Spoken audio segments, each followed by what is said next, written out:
Chapter 471. In the Borui Club in the capital. In the ring, Lee Mushy, who was wearing a set of black kung fu, was launching a storm-like attack on her opponent. Front kick, whip kick, side kick, knee strike, straight punch, horizontal elbow. Her attacks were so intertwined that people couldn't even breathe. She was like a beautiful black female leopard, who was going to tear her prey to pieces on this small stage. There were a lot of people around the ring. They were all coaches and employees of the club. Everyone was cheering for Lee Mushy, which made her attacks more and more powerful. However, Lee Mushy's opponent was not weak. On the contrary, he was stronger. In the face of the former's fierce attacks, he dealt with them with ease. He dodged sideways, raised his arms to block, and raised his legs to protect himself. Although he retreated step by step, his defense was impeccable, so that Lee Mushy's strength was gradually exhausted in the repeated attacks. Bang! Lee Mushy's side spin kick was once again blocked by Lu Chen's arm. When she jumped down, her left leg, which supported her body, obviously bent down. She staggered and almost fell on the ring. She was exhausted. Lu Chen took 2 steps back and did not take the opportunity to fight back. He looked at Lee Mushy with a smile. Lee Mushy's chest rose and fell violently a few times. She stared at Lu Chen with shame and annoyance. Finally, she was discouraged and said, "I don't want to fight with you. It's boring to fight with you. You are so soft and weak." Lu Chen smiled and said nothing. Lee Mushy did not give up. "You are so busy now. You have to run to Hong Kong and the Mongolian prairie. How do you keep your kung fu?" Lee Mushy was really not convinced. Since she lost to Lu Chen in the ring half a year ago, she specially hired a master in kickboxing and spent a lot of time practicing hard. She was confident that her strength had improved a bit. So this time when she knew that Lu Chen had returned to the capital, she dragged Lu Chen to the Borui Club to fight again. Unexpectedly, this time, Lu Chen completely relied on blocking and parrying, which made her lose confidence. Lu Chen thought about it and said, "I'm very talented." The martial arts that Lu Chen mastered came from Mo Rant's memories, and he was very talented in this aspect. After more than a year of persistent training, it would not be a problem for him to reach Mo Rant's peak strength. Most importantly, Lu Chen liked the feeling of practicing martial arts very much. Practicing martial arts made him stronger and more energetic, and filled him with confidence and fighting spirit. Therefore, no matter how busy he was at work, Lu Chen would never forget to take time to maintain his condition. Lee Mushy was improving, but he didn't regress. Instead, he became stronger. Lee Mushy couldn't help but roll her eyes at Lu Chen's answer. She unwillingly licked her lips and hatefully said, "Don't be too proud. I'll definitely beat you next time." She had flaming red lips, pearly white teeth, and a fragrant tongue. There was a hint of wild danger in her beauty. That kind of unique charm made Lu Chen's heart beat faster. He smiled and cupped his fists at Lee Mushy, anytime. Under the ring, Wan Yong, the coach of the Borui Club, secretly gave Lu Chen a thumbs up. Lu Chen blinked and smiled. After leaving the ring, they went to the locker room to take a shower and change their clothes. The two sat down in the lounge by the window. The club's waiter served coffee and tea. Lee Mushy, who had dressed up again, seemed to be a different person. A light-colored office lady suit restored her usual elegance and beauty, without the slightest aggressive aura. But Lu Chen knew that she was just temporarily restraining her claws and teeth. "Lu Chen, do you have any good suggestions for the future development of our company?"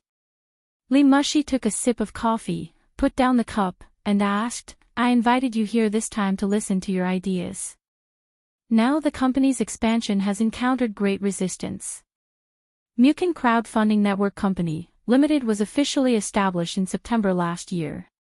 The crowdfunding website was launched in the same month, and it obtained a commercial creative copyright protection certificate, enjoying a 1-year legal protection. As the founder of the crowdfunding website, Lu Chen has sold his equity in the crowdfunding website twice, and finally retained only 10% of the non-dilutable founder's shares, and basically withdrew from the operation of the crowdfunding website. Over the past year, as a new online business model, under the management of Li Mushi, relying on the resources and contacts of the Li family, the crowdfunding website has developed rapidly, the volume of business has risen steadily, and profits have been realized early. At present, there are hundreds of employees under Mukin crowdfunding, and at the same time, the number of online crowdfunding projects has exceeded 500 at most. The total amount of crowdfunding funds has reached an astonishing level. The profit model of the crowdfunding website is not complicated, and the website is quite simple.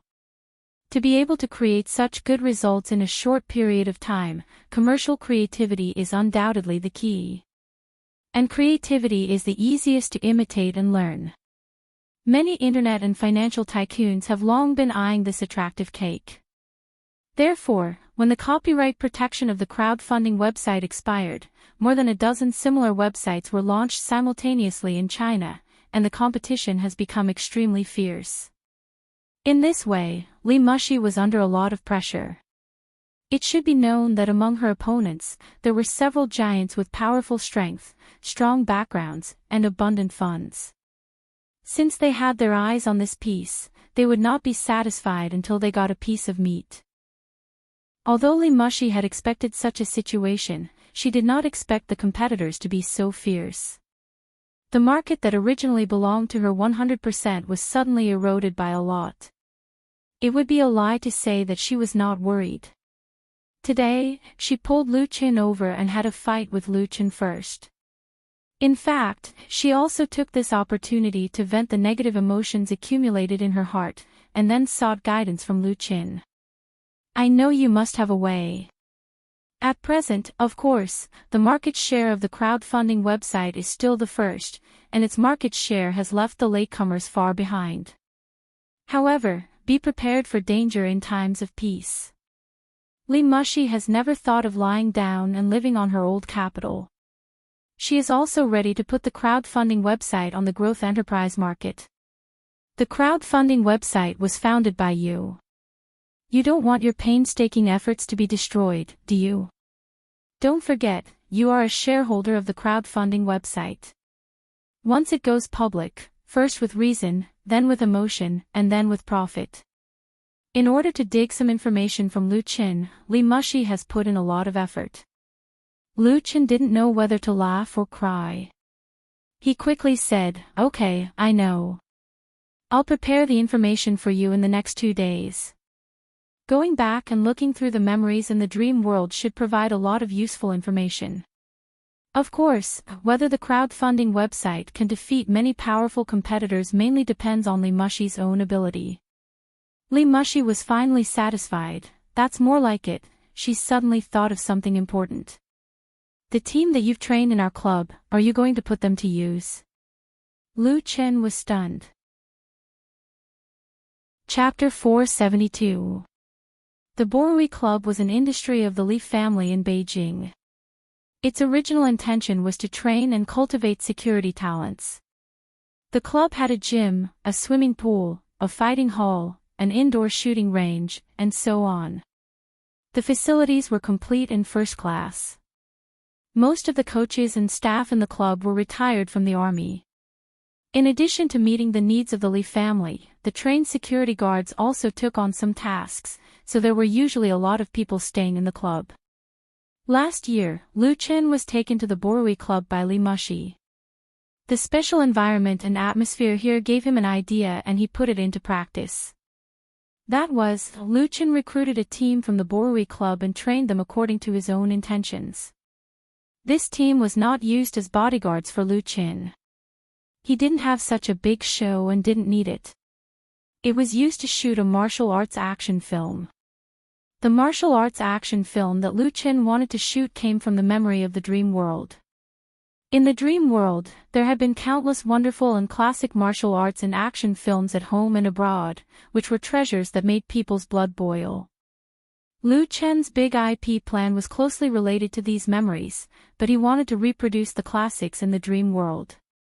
In reality, there were no other conditions, but it was difficult to find suitable martial arts action film actors.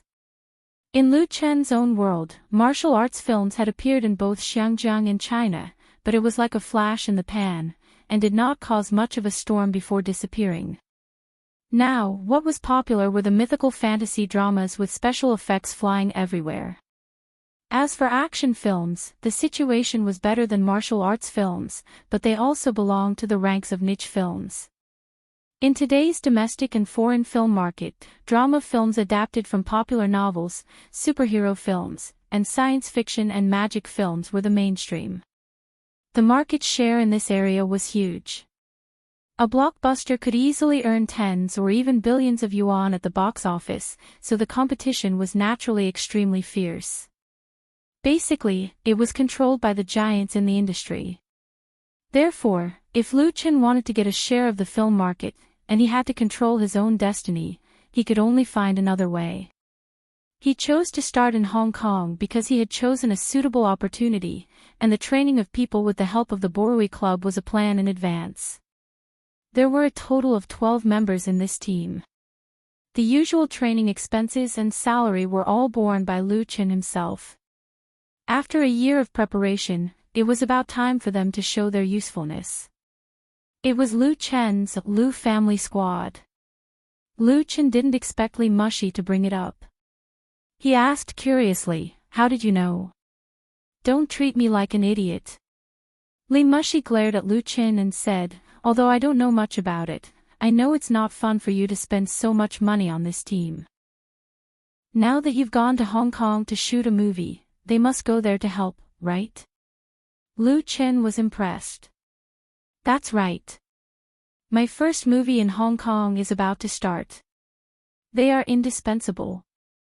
Li Mushi nodded. "Actually, everyone has already guessed it. If you don't say anything, they will become restless. No one from the army is willing to eat for free. Since you've given them a chance, then treat them well and don't let them down. They will also repay your hard work and loyalty." Li Mushi said the last few words very seriously. Lu Chen also became serious. "Don't worry, I won't let the people who follow me down." Lu Chen was not just talking nonsense.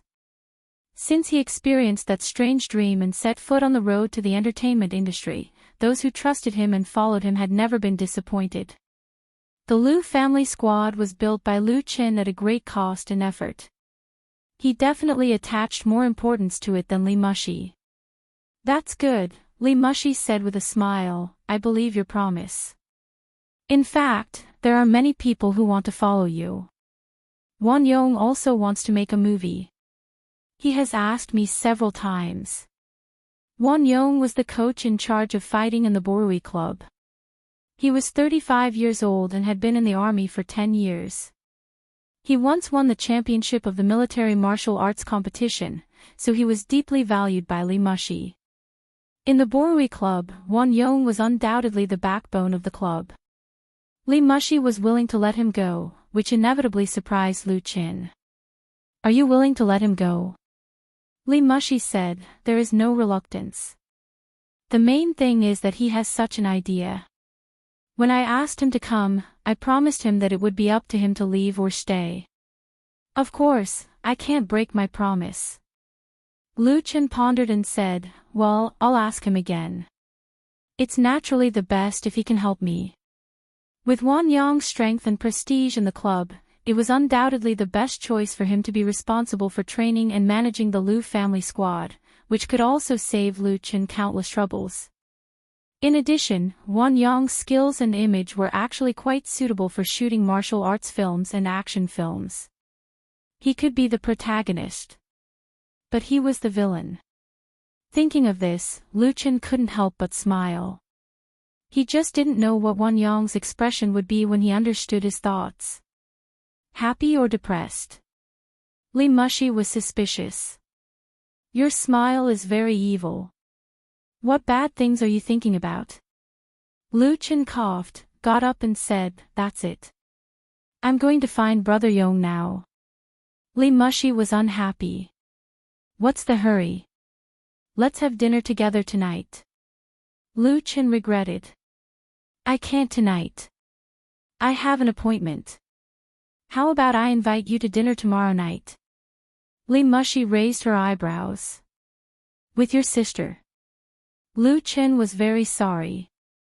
Oh, I remember that I have a dinner tomorrow night. I'll contact you another day. After that, Lu Chen quickly disappeared. This guy, looking at his figure leaving in a hurry, a faint smile appeared on Li Mushi's lips. In the fight club, Lu Chen found Wan Yong. When he told Wan Yong the reason for his visit, Wan Yong agreed without hesitation. Moreover, he seemed extremely happy. Lu Chen quickly said, "Don't be happy too early. I may need you to play the villain in my future movies. Are you willing?" In fact, it didn't matter if Wan Yong was not willing. He could find another special actor to train. It was just that Wan Yong was undoubtedly the most suitable candidate that Lu Chen could find now. In this regard, Wan Yong only hesitated for a few seconds and replied decisively, "No problem. I'll be the villain." Lu Chen couldn't help but be curious. "Brother Yong, why do you want to make a movie with me?" Ordinary people wanted to make movies for nothing more than to be famous, but Lu Chen felt that Wan Yong didn't seem like the kind of person who liked to be famous. Wan Yong was a little embarrassed, but he still explained, "I heard that making movies is very profitable. I want to make more money." Wan Yong's salary in the Borui Club was not low, but he had already settled in Beijing. His biggest wish was to buy a big house in Beijing so that his family could live comfortably. However, everyone knew the housing prices in Beijing. Although Li Mushi valued Wan Yong very much, there was no reason to give him a house worth millions of yuan for free. Therefore, after knowing that Lu Chen was training a team to make movies, he had an idea. Lu Chen understood and said with a smile, "I see. Then believe me, it won't take many years for you to buy a house you like in Beijing." This was the promise that Lu Chen gave him. Chapter 473. The dinner party in the evening was invited by Sister Li at the Regent Hotel in Beijing. She booked a small box, and the people she invited were Lu Chen and Lu Shi, while she brought her son Zhang Juanji. Compared with the last time they met, Zhang Juanji is obviously more mature and sensible. The entertainment industry is a very realistic place, and it is also very good for sharpening people. Although his debut time is very short, the young man has already shown the temperament of a star. As the captain of the Little Tiger Group, Zhang Juanji is now one of the most popular new artists in the circle. He and his other two partners made their debut in Singing China, and they won countless attention as soon as they appeared. The number of fans in the Waves blog has been rising, and he has become an idol in the hearts of many boys and girls. Most importantly, Zhang Juanji did not become famous overnight. When he played the role of young Yin Juanxi in Autumn in My Heart, he accumulated a lot of popularity, and with the help of the Little Tiger Group, he completed a gorgeous turn. A song, Butterflies Fly, tailor-made by Lu Chen for the Little Tiger Group, has now gained a high degree of popularity, especially in primary and secondary schools all over the country, and has become a daily radio track. The Bionics, MSN, and today's Little Tiger Group, Lu Chen really seems to have a magic that makes people succeed easily, so the nickname of Golden Hand, circulated in the circle, will spread to Hong Kong. Seeing Lu Chen, Zhang Juanji seemed very happy. He called him teacher and served tea and water, respectful and polite. Lu Chen said with a smile, "You don't have to be so polite. It must be hard to participate in the talent competition, right?" Shortly after the end of Beijing Television's 2016 Singing China, the Little Tiger Group stood out in the highly anticipated live singing talent competition and won the third place. Although they lost to two powerful opponents in the final, the performance of the three teenagers was remarkable, and they could be said to be glorious in defeat. Lu Chen also watched the live broadcast at that time. Zhang Juanji sat down and said, fortunately, it's not very hard. Mom has been with me all the time. She works the hardest. Lu Shi said, then you must be filial to your mother in the future. Zhang Juanji nodded, I will, Sister Lu Shi. Sister Li looked at her handsome and obedient son, her eyes filled with pride and love. What she was most proud of was not the many years she had spent in the industry to establish her own business, nor the wealth and status she had today, but the fact that she had raised Zhang Juanji. For her son, Sister Li was undoubtedly willing to give up everything. This time, Sister Li invited Lu Qin and Lu Shi over. The first thing they talked about was the affairs of Qin Fei Charity Foundation. The Qin Fei Charity Foundation was established this year by Lu Qin and Qin Feier. The purpose of the foundation was to protect leukemia patients from poor families so that they could receive help and treatment. Since the foundation was launched more than half a year ago, hundreds of leukemia patients had been rescued, and Lu Qin and Qin Feier had won widespread social reputation. Up until now, the foundation was operating well, and the funds were all under effective supervision. As the chairman of the foundation, Sister Li's contributions could not go unnoticed. I've decided to sell the majority of my shares in the agency, Sister Li said. In the future, focus on managing the foundation and Juanji's affairs. I don't want to care about anything else. Lu Qin and Lu Shi were suddenly shocked. The Rainbow Agency, founded by Sister Li, was a veteran agency in the capital. There had been many popular stars under it. Although its status in the industry was not comparable to the top big shots, it could still be ranked among the top. This agency was also the culmination of her life's efforts. It had been maintained conscientiously for 20 years. It had a good relationship and credibility. Even competitors admired it. Now that Sister Li actually said that she wanted to sell the Rainbow Agency, how could Lu Qin and Lu Shi not be surprised? Lu Qin quickly said, Sister Li, actually, Sister Li interrupted him with a smile, you don't have to persuade me. In fact, I've been very tired these years. I've long wanted to let go and enjoy life. Now, being in charge of the charity foundation is the most suitable for me. I don't have to work so hard and I won't be idle and bored. Also, doing good deeds gives me a sense of accomplishment. As for money, I've already earned enough. No matter how much I have, it's just a number. Besides, I have Juanji. Lu Qin and Lu Shi looked at each other. Both of them could see that this time, Sister Li had really made up her mind. It was the result of careful consideration. Lu Qin said sincerely, it's my luck to know Sister Li. Sister Li smiled embarrassedly, what are you talking about? It's my luck to know you and Fei. Lu Shi smiled and said, we're all very lucky. Then let's have a toast. Cheers. Everyone raised their glasses together. The small private room was filled with a warm and beautiful atmosphere. Tap. Tap.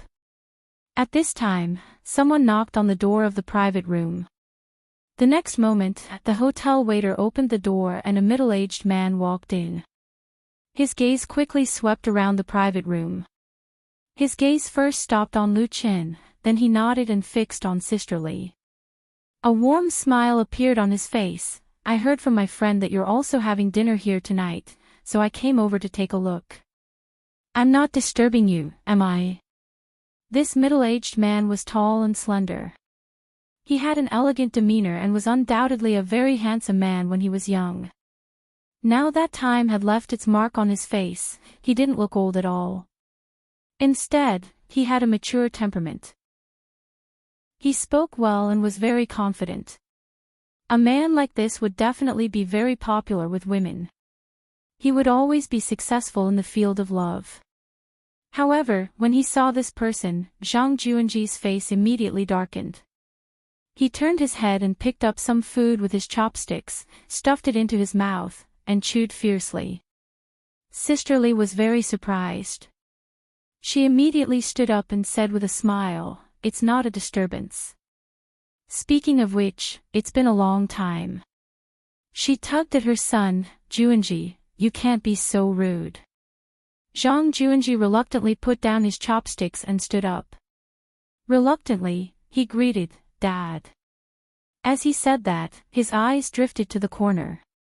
This middle-aged man was Sister Li's ex-husband and Zhang Juanji's biological father, Zhang Xiaoqiu. Zhang Xiaoqiu took 2 steps forward and said with a smile, Juanji has grown up. I've watched the competition of Singing China. Your performance is so good. I think the champion should belong to you. He tried very hard to praise his son, but all he got was indifference and disregard. This made Zhang Xiaoqiu a little embarrassed and had to change the subject. This is teacher Lu Qin, right? Lu Qin said with a smile, Hello, Mr. Zhang. Lu Qin didn't expect that he would see Qin Shimi, who is famous in the circle, here today. Chapter 474. Sister Li's real name was Li Jinjin, a rather rustic name, and she was indeed from the countryside. Sister Li was born in poverty. When she was a teenager, she came to Beijing from the countryside to make a living after graduating from junior high school. Like most Beijing drifters, she worked as a waitress in a restaurant, swept the streets, sold insurance, and distributed flyers.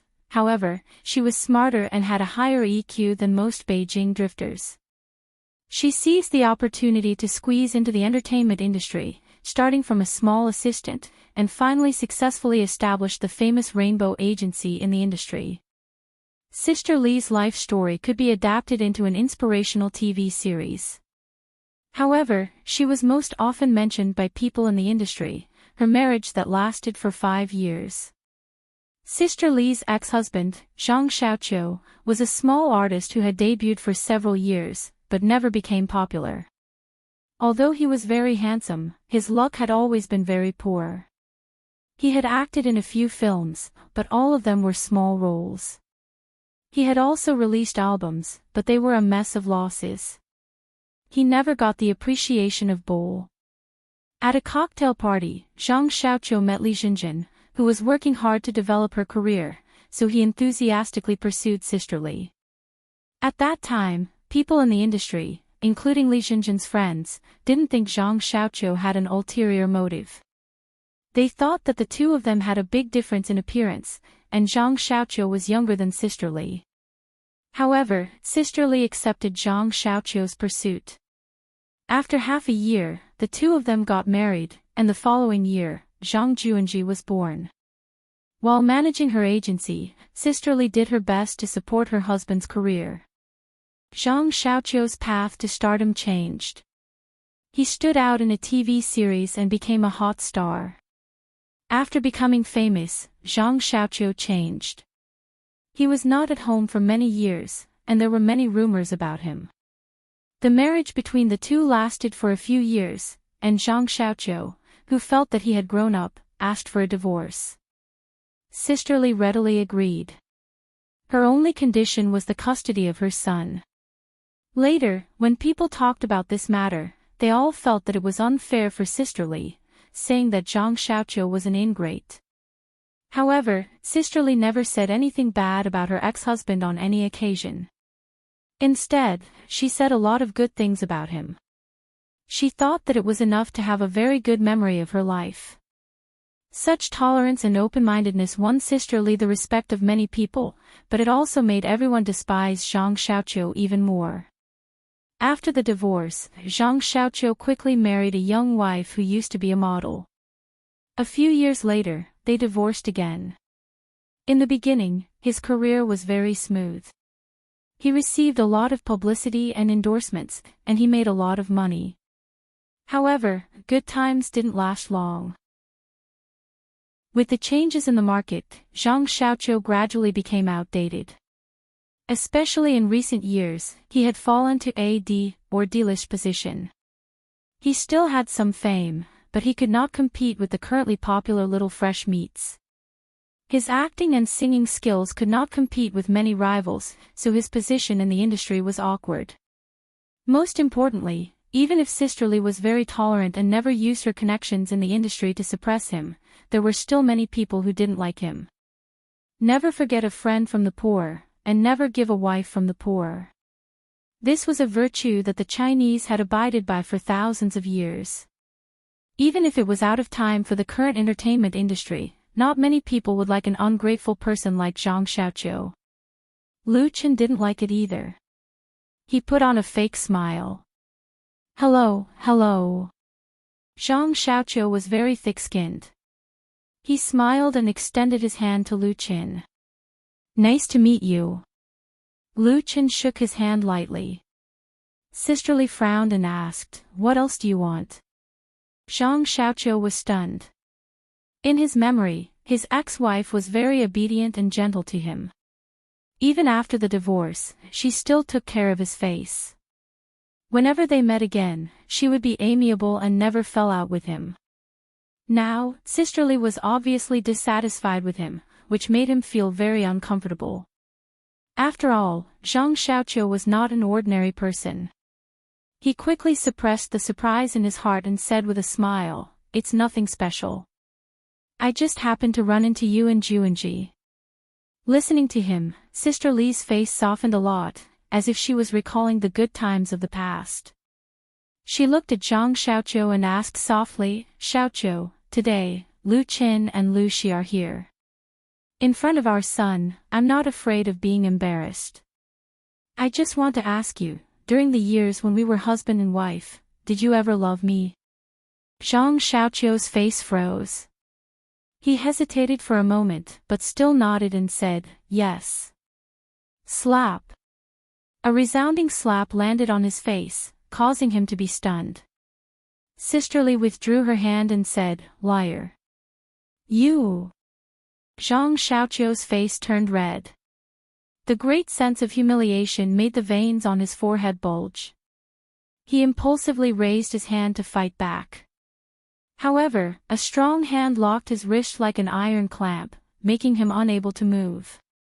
It was Lu Chen who had hit him. Lu Chen said coldly, Mr. Zhang, you are not welcome here. He swung his hand, and Zhang Xiaoqiu couldn't help but take 2 steps back, almost hitting the door. At this time, Zhang Xiaoqiu finally calmed down a little. He realized that he would be humiliated if he continued to stay, so he turned around and left in a very embarrassed manner. Sisterly let out a long sigh of relief and said to Lu Shi with a wry smile, I'm sorry for making you laugh. Lu Shi shook her head and said, well done. She wasn't a fool. How could she not see that Zhang Xiaoqiu's visit was strange? Most likely, he had an ulterior motive. Moreover, this guy looked refined, but his words and actions always revealed a sense of performance. In other words, he was a hypocrite. There was no doubt that Sisterly had already seen through his true colors. Maybe she had been blinded by love, but now she had woken up. Kindness was not cowardice, and tolerance was not forbearance. This slap was good. As a woman, Lu Shi understood and supported Sisterly. Sisterly said to her son apologetically, Juanji, I shouldn't have. Zhang Juanji directly interrupted her. Mom, I think Sister Lu Shi is right. Sisterly nodded, opened her arms and gently held her son in her arms. Her eyes were filled with tears. On November 18th, Lu Chen led the newly formed team, a total of 15 people, to Xiangjiang. On the same day, The Smiling, The Proud Wanderer was released in Xinhua Publishing House in the capital. 1,000 hardcover editions and 2,000 paperback editions were all sold out on the first day. The printing plant of Shanghai Publishing House worked at full speed. The finished products were supplied to the local market in the capital, and they were continuously sent to all over the country. From the internet to the real world, The Smiling, The Proud Wanderer entered a larger and more suitable world. It was like a greenhorn swordsman who came to the real world. The sword rose waves. Chapter 475. At 2:00 in the afternoon of November 18th, Lu Chen and his team arrived at Hong Kong International Airport. Just like the first time he came to Hong Kong, Lu Chen was very low-key. He didn't explain his schedule on his blog, and only a few people in the studio knew his whereabouts. However, what Lu Chen didn't expect was that as soon as he walked out of the passenger passage, more than a dozen reporters holding cameras and microphones suddenly rushed out of the crowd outside and surrounded him in an instant. "Mr. Lu Chen, can I interview you?" "Lu Chen, what's your relationship with Lu Gangxing, Lu Tianwang?" "Mr. Lu Chen, what do you think of Chen Yuanchen's evaluation of your music work?" "Mr. Lu Chen, some people say that you came to Hong Kong to make a movie to steal the opportunity of the same industry in Hong Kong. What's your opinion on this?" The flashlights flashed frequently, and the microphones tied with different media logos rushed to be in front of him. The surrounding passengers all cast curious or surprised gazes. There were also questions that came at him like a storm. Lu Chen was a little confused for a moment. What was going on? When could he enjoy the treatment of a popular star in Hong Kong? This was a little unscientific. However, Lu Chen was not an ordinary person after all. In the face of a sudden unexpected situation, he could still maintain his calm. He quietly reached out to block the microphones that were about to touch his face and said, "Please make way, this is a public passage, thank you." And behind Lu Chen, there was a whole team of people. This team of people was brought back from the capital by Lu Chen. They were 10 men and 2 women, all very young, all of whom had just been discharged from the army. They were at the age of young and vigorous, and had received professional training. So when they saw that Lu Chen was surrounded, they quickly stepped forward and blocked the paparazzi at the first possible moment, creating a safe isolation zone for Lu Chen, allowing him to quickly escape from the awkward situation. The paparazzi did not expect Lu Chen to have so many guards around him. How could they be a match for these elites? The pressure that they had formed to force Lu Chen to abdicate collapsed in an instant, and a reporter fell to the ground in a sorry state. The airport security personnel arrived at the scene in time and stopped the paparazzi who were trying to pester her. Therefore, Lu Chen successfully escaped and sat in the commercial car waiting outside. There were many people returning to Hong Kong this time, so the studio arranged to hire a medium-sized bus. The person in charge of picking them up was Lu Chen's assistant in Hong Kong, Li Zhen. Li Zhen saw the chaotic scene just now. She said embarrassedly, "Young Master Lu, I'm really sorry. I didn't expect there to be so many paparazzi." Lu Chen waved his hand to indicate that he didn't mind. What he was puzzled about was why these paparazzi wanted to surround him. Also, what Chen Yuanchen? Snatching the opportunity of the same industry in Hong Kong. It was simply inexplicable. Li Zhen could explain these. It turned out that the source of the disturbance was the Cantonese song, "The Love of My Life," that he sang in Lan Kwai Fong last time. After this song was posted on the internet, it quickly became popular in Hong Kong and was liked by many young people in Hong Kong. There were even many local singers who imitated and sang it.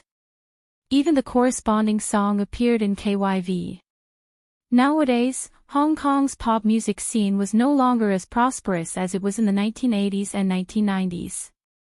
Especially in recent years, there were fewer and fewer original Cantonese songs. The market was filled with a large number of cover songs and imitations of songs from Europe, America, Japan, and South Korea. The mentality of young singers was becoming more and more impetuous, and people who concentrated on making music were becoming rare.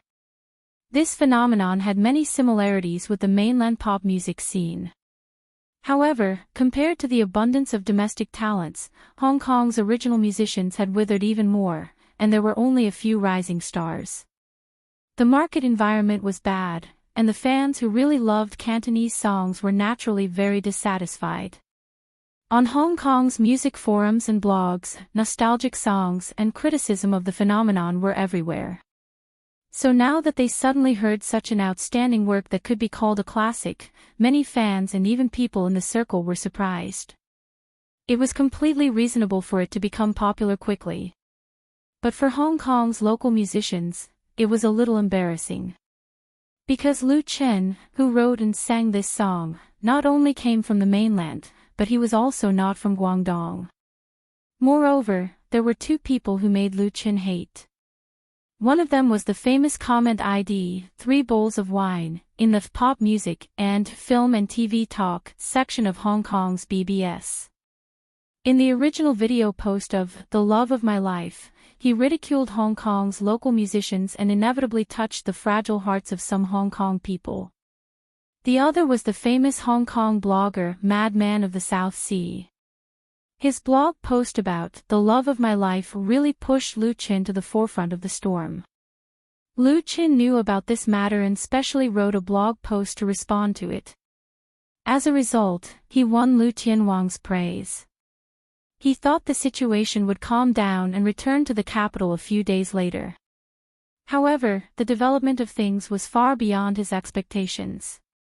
The war caused by Madman of the South Sea did not completely extinguish. Instead, it spread more and more. Many people in the pop music scene were involved, and it became very popular on the internet. A few days ago, the famous columnist and music and film critic Qin Yuanqin published an article in the column of Harbour City Daily. He thought that Hong Kong's musicians did not need to belittle themselves. A Cantonese work by Lu Qin could not prove anything. The Love of My Life was also not a classic that deserved to be bragged about. Moreover, there were suspicions of deliberate hype and the existence of the internet. Harbour City Daily was one of the Chinese newspapers with the largest circulation in Hong Kong. Qin Yuanqin's article caused a lot of response and also added firewood to the debate on the internet. At this time, Lu Qin, who was not famous in Hong Kong, was really popular, and his past experience was quickly dug out by people, including the matter that he came to Hong Kong to shoot a movie. This inevitably touched the hearts of people in another circle, so there were rumors that people from the mainland used the support policy of the Hong Kong government to rob the opportunities of the local people, and called for the modification of the policy. Because of the preparation for A Chinese Ghost Story, the work in Hong Kong studio was very busy, and Li Zhen was no exception, so the information she knew was limited. That was all she knew. She said apologetically, "Young Master Lu, I'm really sorry. I should have reported these things to you earlier." Lu Qin finally understood the cause and effect. He couldn't help laughing. You don't want to farm just because you hear Lala's cry. We do our own things and don't need to pay too much attention to these things. His foundation was in China, and Hong Kong was just a platform for him to enter the film industry. It would be too stupid to get involved in gossip disputes, which involved energy and wasted time. And how could a sparrow know the ambition of a swan? Chapter 476. Compared to Lu Qin's indifference, Li Zhen was a lot more nervous. During the period when Lu Qin left Hong Kong and returned to Beijing, under the leadership of Qin Wenxiang, the studio cooperated with Jiayang Pictures to prepare for the shooting of A Chinese Ghost Story with Qianyang Pictures. Everyone was so busy, and she was no exception. Because of this, when there was a storm against Lu Qin on the internet, Li Zhen did not send the news back to Beijing immediately. It was also because of her negligence. She thought that this matter would be over soon. This was the norm in Hong Kong's entertainment circle. Unless someone pushed it hard, the media's focus would change very quickly. There were so many gossip news every day. Now that she thought about it, it was a serious matter, so she had to remind Lu Qin, this Qin Yuanqin is not an ordinary person. He didn't even give face to Lu Tianwang. He wrote an article to scold people. Lu Qin said with a smile, if he is strong, let him be strong. Ah. Li Zhen was a little confused. Although she didn't quite understand, it sounded very powerful. Lu Qin smiled and said, it's nothing. Let's talk about it when we get back. A Chinese Ghost Story was about to start shooting. There were a lot of things to be done. Lu Qin didn't have the time and energy to quarrel with others. No matter how sharp Qin Yuanqin was, what could he do if he ignored him? Those paparazzi and entertainment media must be eager to see the world in chaos. They couldn't wait for Lu Qin and Qin Yuanqin to fight. Lu Qin was not a fool. How could he fall for such a trap? After returning to Hong Kong studio, Lu Qin didn't see Qin Wenxiang and Wan Shaoquan until evening. You've worked hard. Lu Qin had always been polite to the two important members who had worked hard and made great contributions. Qin Wenxiang shook his head and said, "It's my duty." Although his words were modest, there was still a hint of pride in his eyes. Of course, Qin Wenxiang had a reason to be proud. With his full support and the close cooperation between the studio and Jiayang Pictures, the production team of A Chinese Ghost Story was basically completed. The funds, staff, and venue were all in place, and they could start filming at any time. In this process, Qin Wenxiang could be said to have done all he could, running around cautiously. In particular, he did a lot of work and used a lot of connections to coordinate with the Lion Rock Film City. As the director of a film studio, Qin Wenxiang's efforts were impeccable. When Lu Qin was in Beijing, he kept in touch with Qin Wenxiang, so he knew the situation like the back of his hand. Wan Shaoquan agreed. Old Qin really had it hard. I learned a lot from following him around. He came to Hong Kong more or less to be banished, which was the result of his helpless choice. However, ever since he came into contact with the local circle of Xiangjiang, Wan Shaoquan realized that it was not a bad choice to come here. The movie market here was promising, and it was suitable for him to display his abilities again. Qin Wenxiang laughed and said, "Director Wan is joking with me again. This is all I can do. It's still up to you to film." The two had been partners for a period of time, and their relationship was quite good. Seeing such a scene, Lu Qin was completely relieved. In the evening, Lu Qin acted as the host and booked a big box in a nearby restaurant. He invited the new members of the studio who had just arrived in Hong Kong and the original team to a banquet, which could be regarded as a meeting between the new and the old. During the banquet, Lu Qin introduced Wan Yong and the others to Qin Wenxiang and Wan Shaoquan. "They are a martial arts stunt team signed by our studio. To the public, they are called the Lu Family Squad." Lu Qin explained in this way, simply using the banner of Lu Family Squad. In the Xiangjiang film and television industry, there were many martial arts masters who worked part-time as stunt actors. They had good basic skills and were also very hardworking. They often acted as stunt doubles for star actors to complete some dangerous actions and fight scenes. Low income and obscurity were the norm for these people. Qin Wenxiang was inevitably surprised that Lu Qin did not recruit in Hong Kong, but recruited such a young team from the capital, because the cost of such an approach was undoubtedly high. The price of hiring a stunt martial artist was not expensive, at least it was much cheaper and less troublesome than raising a group of people. Of course, Qin Wenxiang would not choose to spoil the mood at this time. He was polite to Wan Yong and the others.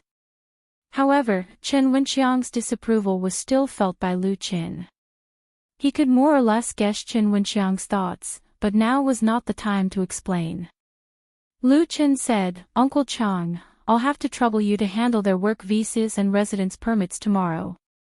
Mainlanders who wanted to work and live in the three major special zones of Taiwan, Hong Kong, and Macau needed to apply for the corresponding documents, otherwise there would be great trouble in life. Qin Wenxiang patted his chest and said, "No problem, leave it to me." Lu Qin was very relieved that he could handle it. He picked up his glass and made a toast to express his gratitude. After 3 rounds of drinking, everyone began to talk.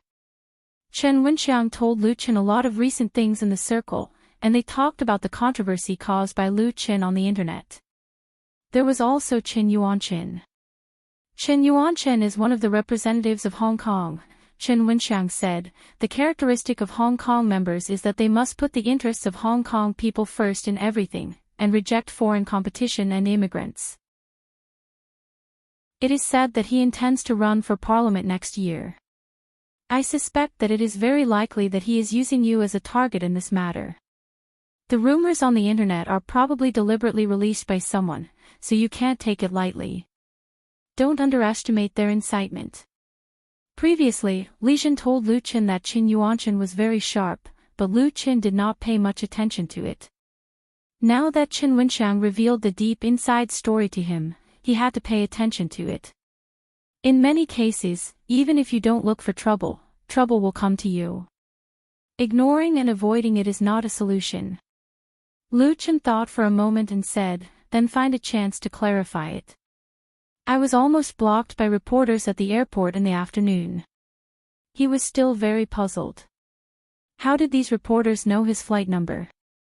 Chen Wenxiang said with a smile, these paparazzi have very good noses, and they have insiders in all the major airlines. They will know in advance when stars enter and leave the port. In the future, you'd better take the VIP passage. Lu Qin said that he had learned his lesson. This trick was very sophisticated. Chen Wenxiang continued, if you want to clarify the truth, then don't look for these paparazzi. They specialize in writing nonsense. It's better to be on TV programs. He said to Li Zhen, Zhen, pay attention to which TV stations will send invitations these days. Li Zhen nodded. Okay. As a result, Chen Wenxiang was right. On the second day after Lu Qin returned to Hong Kong, 3 TV stations sent invitations. Chapter 477. Xinjiang's land area was more than 1,000 square kilometers, with a population of more than 10 million, and its population density was among the highest in the world. This international metropolis was once known as the Hollywood of the East, and its entertainment industry was extremely developed. Although there were signs of decline since the beginning of the new century, it was still one of the important industries of Xinjiang. As the most important part of the entertainment media, Xinjiang had a considerable number of television stations, mainly including 2 major wireless stations and more than a dozen small and medium-sized cable stations. Among them, Xinjiang Satellite Television, Xinjiang Satellite TV, and Asia Television, ATV, were the 2 hegemons in the industry, jointly occupying more than 70% of the market share. Pearl TV, Hong Kong Cable TV, Kowloon TV and other cable TV stations divided up the remaining 30%. The competition between them was very fierce, creating the prosperity of Xinjiang's television media. The invitations to Lu Qin's studio were from ATV, Pearl TV and Hong Kong Cable TV. Without any consideration, Lu Qin accepted ATV's program invitation. Asia Television was the first television station in Xinjiang, and also the first Chinese television station in the world. It had a long history and a glorious past. Although its current strength and scale were slightly inferior to the rising star Xinjiang Satellite TV, ATV's background was still very strong, and it had a great influence in Xinjiang and even in Southeast Asia. ATV had 12 channels, and the program that invited Lu Qin was the variety channel's Entertainment 3 People Talk. This program had been on the air for more than 10 years. It was hosted by ATV's famous host, Shen Shuling. Every episode would invite a star in the entertainment industry and a special guest to interview the current entertainment hot topics. Its average ratings had always been in the top 3 among similar programs. The reason why Entertainment 3 People Talk invited Lu Qin was undoubtedly because of the dispute he had caused on Hong Kong's internet. It was about Xinjiang's pop music and Xinjiang's movies. Lu Qin still attached great importance to ATV's program invitation. After getting the program script, he took some time to study it and also looked through a lot of previous videos of Entertainment 3 People Talk. Assistant Li Zhen was very active in advising Lu Qin, and even recommended a famous stylist to him. Her excitement was not without reason. Lu Qin had only been in Xinjiang for a few days, but his name had already spread in Xinjiang's entertainment industry and even caused quite a stir. A song stirred up the entertainment industry and attracted the attention of ATV. As Lu Qin's assistant, Li Zhen felt honored. This was the famous ATV. Moreover, Li Zhen was a fan of ATV host Shen Shuling. Of course, she fervently hoped that Lu Chen would have a wonderful and outstanding performance on Three People in Entertainment. The program, Three People in Entertainment, was recorded in advance, so after receiving the program invitation, the studio communicated with ATV, and the official recording time was set for the afternoon of the 21st. On the same day, Lu Chen arrived at ATV's headquarters on time with his two assistants. The headquarters of ATV is also located in the Westport Business Center of Xiangpun. It is only a few hundred meters away from the Rongjin building where Lu Chen's studio is located, but the former is a building that has been built for 30 years. This 39-story light gray building was not eye-catching among the various modern and luxurious high-rise buildings around it. Even the structure and appearance looked outdated, but the words Asia Television and the logo inlaid on the outer wall shone brightly under the sunlight, proudly displaying its glory. Once upon a time, countless artists in Xiangjiang were proud to walk into this building. At the entrance of the ATV building, Lu Chen first saw Shen Shuling's assistant who came to greet them. After completing the registration, the group took the elevator to the 27th floor, the studio of the ATV Variety Channel. Shen Shuling and another guest were already waiting there. Shen Shuling was in her 40s, but because she took good care of herself, she looked like a person in her 30s. Her appearance was not very beautiful, but she was dignified, generous, and graceful. Especially when she smiled, it gave people a feeling of being bathed in the spring breeze, giving people a good impression. "Hello, Lu Chen, welcome to ATV," she smiled and shook hands with Lu Chen, and said half-jokingly, "I'm your fan." A simple sentence instantly narrowed the distance between the two of them. Lu Chen smiled and said, "Then I'll give you a limited edition solo album. I only ask Sister Shen to take care of me in the program." Although Shen Shuling looked very amiable, her hosting style was quite sharp. Even in the face of a big star, she dared to ask sensitive questions. In fact, most of the hosts in Xiangjiang were like this. Because Xiangjiang's TV stations were all private, in order to pursue the effect of the program, the requirements for the host were naturally very high. When the audience watched variety shows, they liked content with gimmicks, conflicts, and strong topics. If the host did not have unique characteristics, it would be easy to be abandoned. The most important thing was that Xinjiang's policies and regulations were different from those in the mainland, so the standards for TV programs were different. Lu Chen had previously watched a lot of previous videos of Three People in Entertainment talk. Of course, he had some understanding of Shen Shuling's hosting personality, so although it was a joke, it was also serious. Shen Shuling was stunned at first, then smiled and said, "Okay, I will definitely take care of you."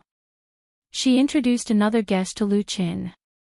Three People in Entertainment talk was, of course, a conversation between three people. As the first guest, Lu Chen was definitely the protagonist, but the existence of this guest was not dispensable. His views were undoubtedly an important part of the program. This guest was called Zhuang Dong. He was a writer, a critic, a reporter, and so on. He was a celebrity in the literary and entertainment circles. He had published many books and had more than 500,000 fans on Hong Kong blogs. Zhuang Dong was thin and a little tanned. He was wearing a suit and glasses. After the introduction, he shook hands with Lu Chen and said, "Hello, nice to meet you." Lu Chen smiled and said, "Hello, Mr. Zhuang." Zhuang Dong's eyes were quite sharp. He stared at Lu Chen and asked, "Mr. Lu, I want to ask, what is the main purpose of your development in Xiangjiang? Or what is your goal?" Lu Chen was stunned. The program had not even started recording, and this person had already started to ask aggressive questions. He looked quite unfriendly. He thought for a moment and replied in a neither servile nor overbearing manner, "I came to Xiangjiang to make friends." This answer was undoubtedly completely out of Zhuang Dong's expectation. Maybe he wanted to catch Lu Chen off guard, but he was dumbfounded by Lu Chen's response. Shen Shuling, who was standing on the side, had a flash of smile in her eyes. She tried to smooth things over and said, "You too, if you have anything to say, let's talk on the program." She had a feeling that today's episode of Three People in Entertainment Talk would be quite interesting. At least the guest was not wrong. Chapter 478. It was already 8:00 in the evening, when all the houses in Hong Kong were brightly lit. Kong nimbly jumped out of the minibus that had just stopped at the platform, rushed forward a few steps, jumped to the sidewalk, and then walked quickly to his home. Kong had just graduated from college this year. At present, he was working in a trading company, doing the import and export of digital equipment. He did not go to a famous university and had no energy for work, so now he was mainly learning to be an assistant. The work was very hard. He had to go to work at 6:00 in the morning and go home at 7 or 8 in the evening.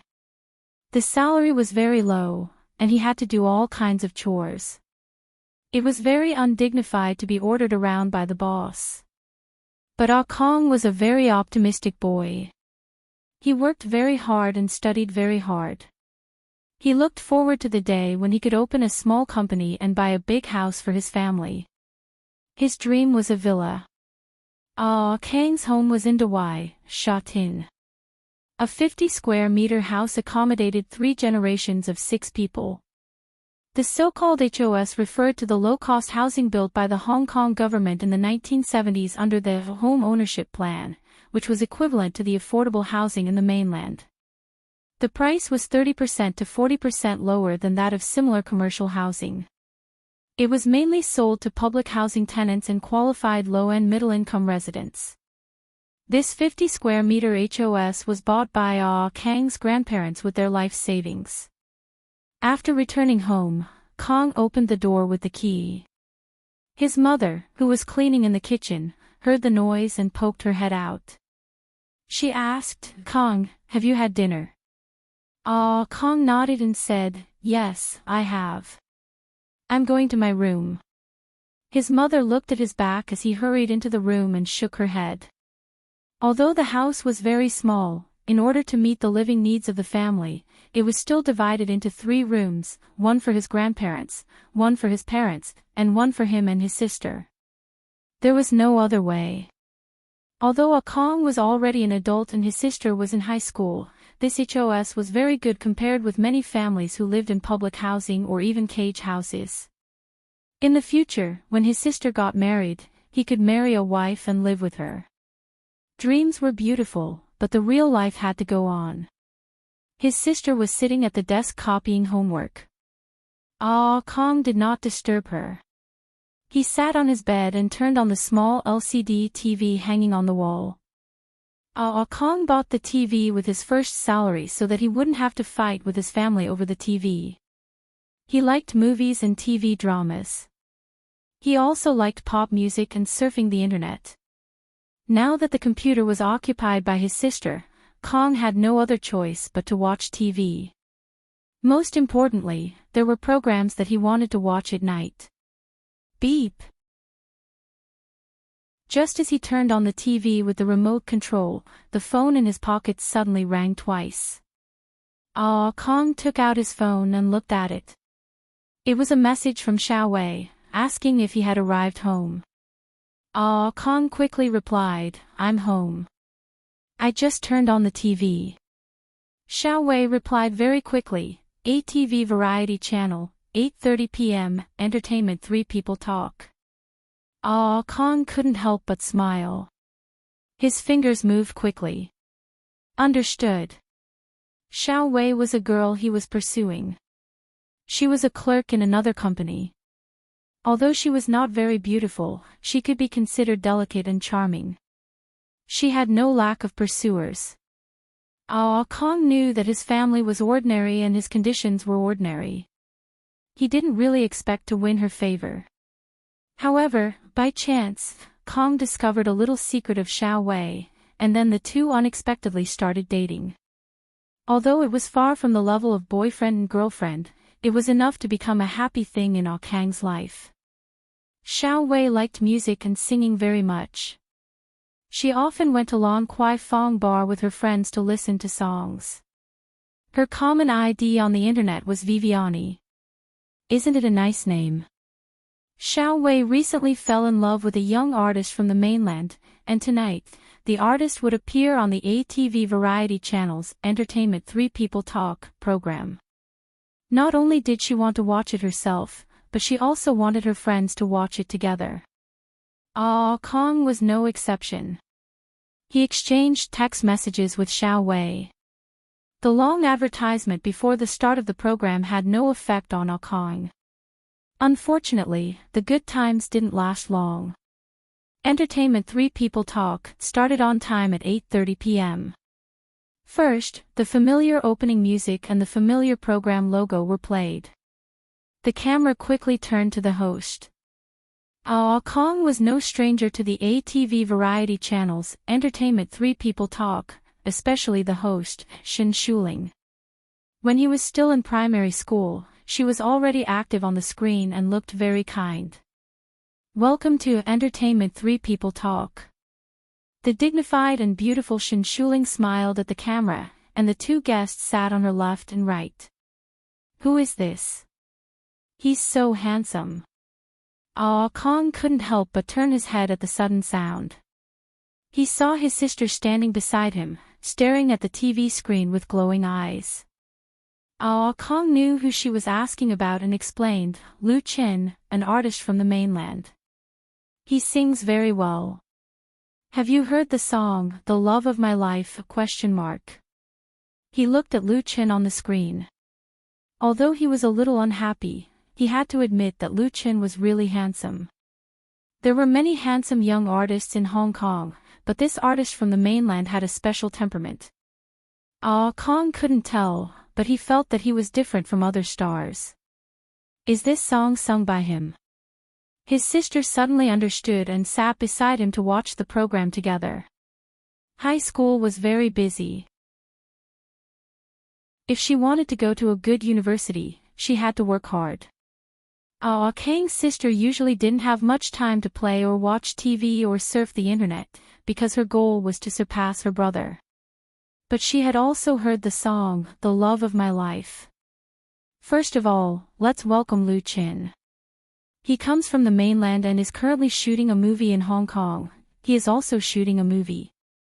His sister's surprise made Ah Kong even more unhappy. If he had known this, he would not have turned on the TV. But in this way, he and Xiao Wei would lose an important topic, and maybe they would be put into another book by the other party. The program continued. No one knew if it was specially arranged by the TV station. At the beginning of the program, another guest, Zhuang Dong, attacked Lu Qin and asked several sharp questions, mainly about the pop music of Hong Kong. His sister was indignant. Why is he like this? If he has the ability, he should write a good song. In the face of Zhuang Dong's attack, Lu Qin dealt with it calmly and confidently. Lu Qin praised the great contribution of Hong Kong pop music to the Chinese music world, and also pointed out the common problems faced by pop music at present. He hoped that more talented musicians could emerge in the music world and reproduce the glory of Chinese music together. The watertight answer made Zhuang Dong's attack in vain. Perhaps he realized that this problem was not difficult for Lu Qin, so he quickly changed the topic to Hong Kong movies and the film support policies of the Hong Kong government. Chapter 479. Before I invited you to this show, I noticed that there were a lot of rumors on the internet. Shen Shuling's pair of phoenix eyes stared at Lu Qin without blinking. Her voice was so pleasant from beginning to end, but the taste in her words was not necessarily gentle and harmless. Someone said on a blog that the new support policy issued by the Hong Kong government could bring back the glory of the Hong Kong film industry. But first of all, it has attracted the wolves, which will undoubtedly have an impact on the Hong Kong film industry and further intensify the fierce competition. He suggested that the Hong Kong government should adjust the policy and impose restrictions on foreign actors. So, Lu Qin, do you think that you are also a member of the wolves? Or do you have any opinion on this? In the show, Shen Shuling was the host, and she was also the topic guide. Maybe she didn't take any position, but she interacted with the guests objectively and neutrally.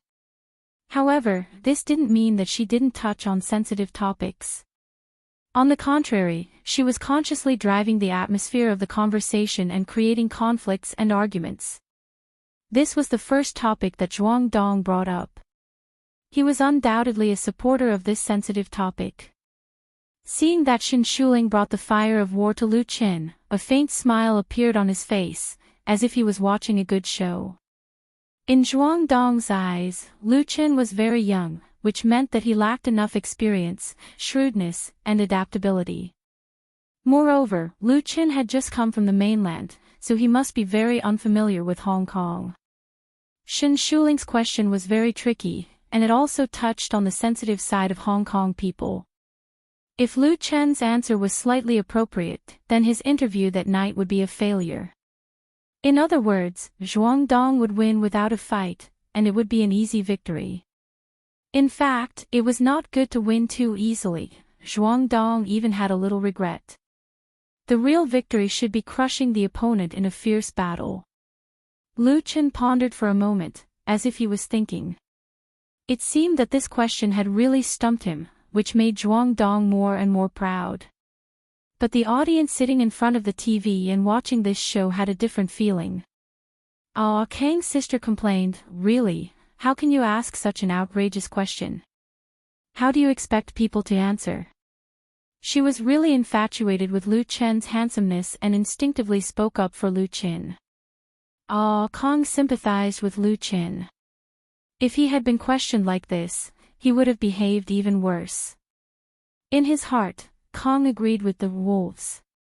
When he worked in the company, he often heard from his colleagues that the reason why the market was so bad, the prices were so high, and the housing prices were so expensive, were mainly because of the mainland. Mainlanders came to Xiangjiang to shop and buy real estate in Xiangjiang because the mainlanders took over the Xiangjiang company's business. Now, it was the movie industry's turn. What was the Hong Kong government thinking?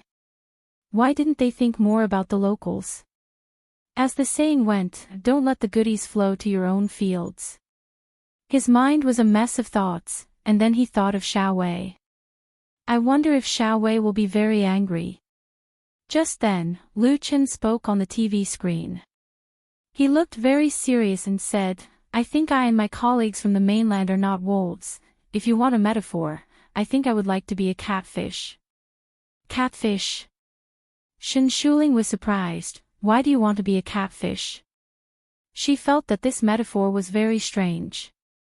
Lu Chen smiled slightly. His smile was sunny and brilliant, which made Shen Shuling feel a little excited. He said, "Let me tell you a story first. A long time ago, Norwegians liked to eat sardines, especially fresh sardines. But there were no aerators at that time, and the fishermen had to go out to sea to catch sardines for a long time. The sardines raised in the cabin did not like to move, and they often died on the way back to the port, so they could not be sold at a good price.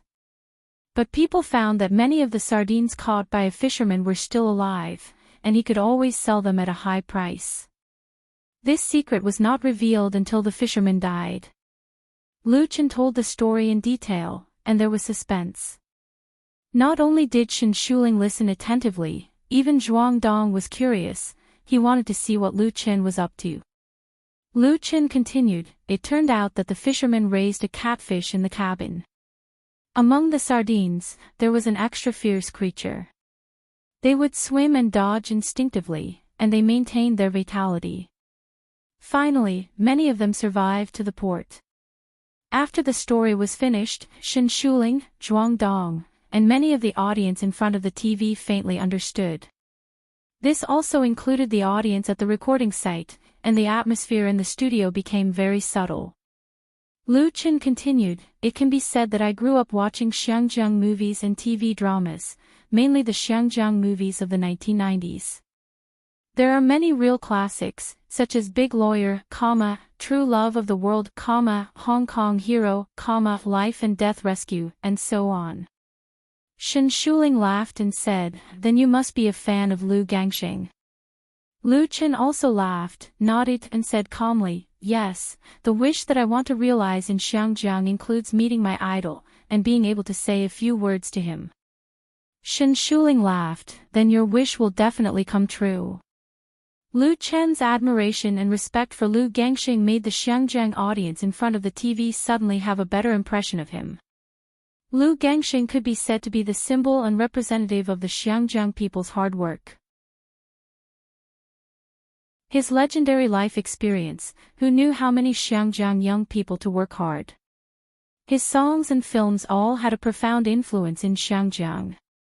Lu Chen said, at that time, when Xiangjiang's classic movies and TV dramas were broadcast in the mainland, they could all win very high box office and ratings, especially TV dramas. It was not an exaggeration to say that tens of thousands of people turned out to watch them.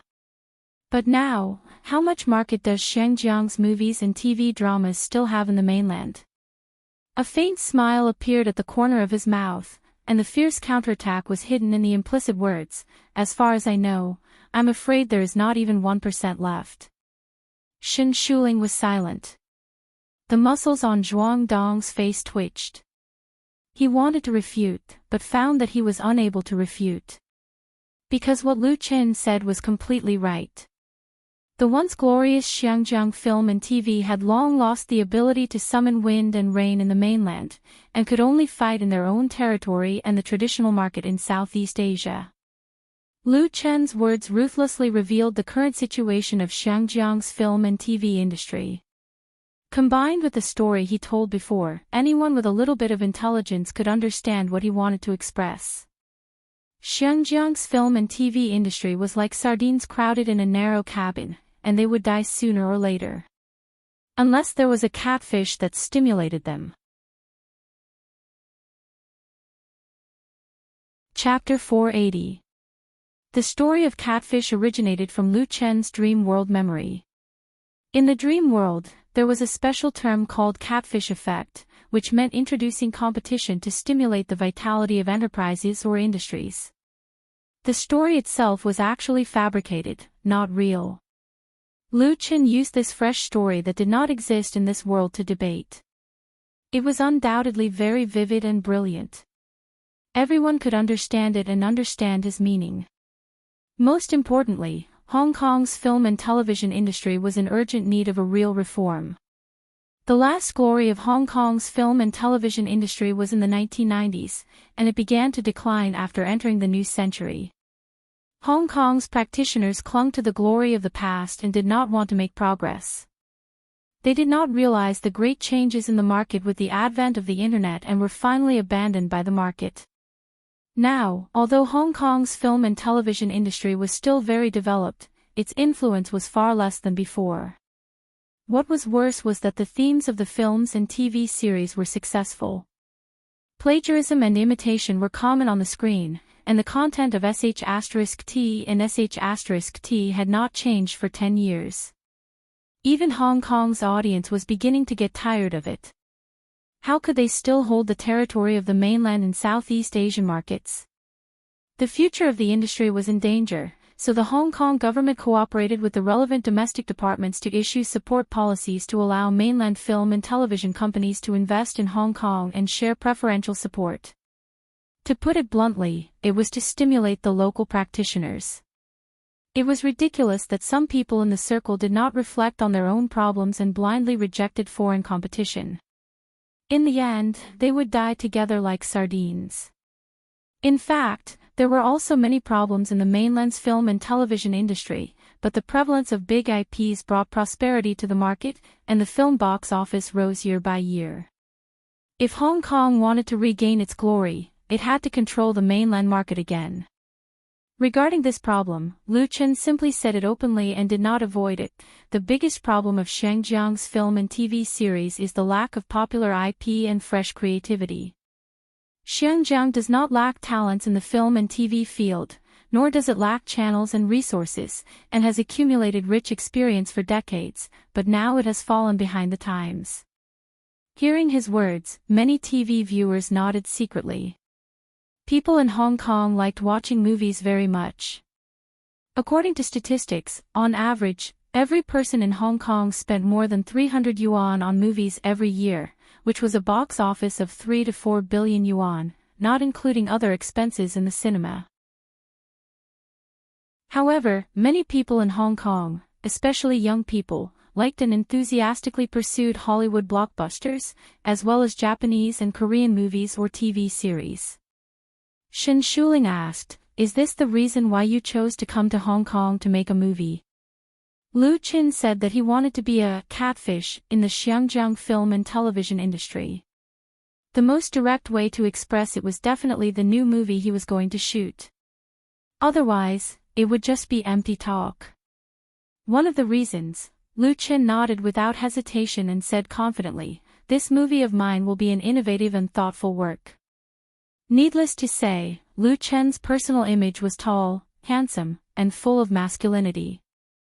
As he continued to achieve achievements and improve his status in the industry, he naturally had a confident temperament that made people believe in him and trust him.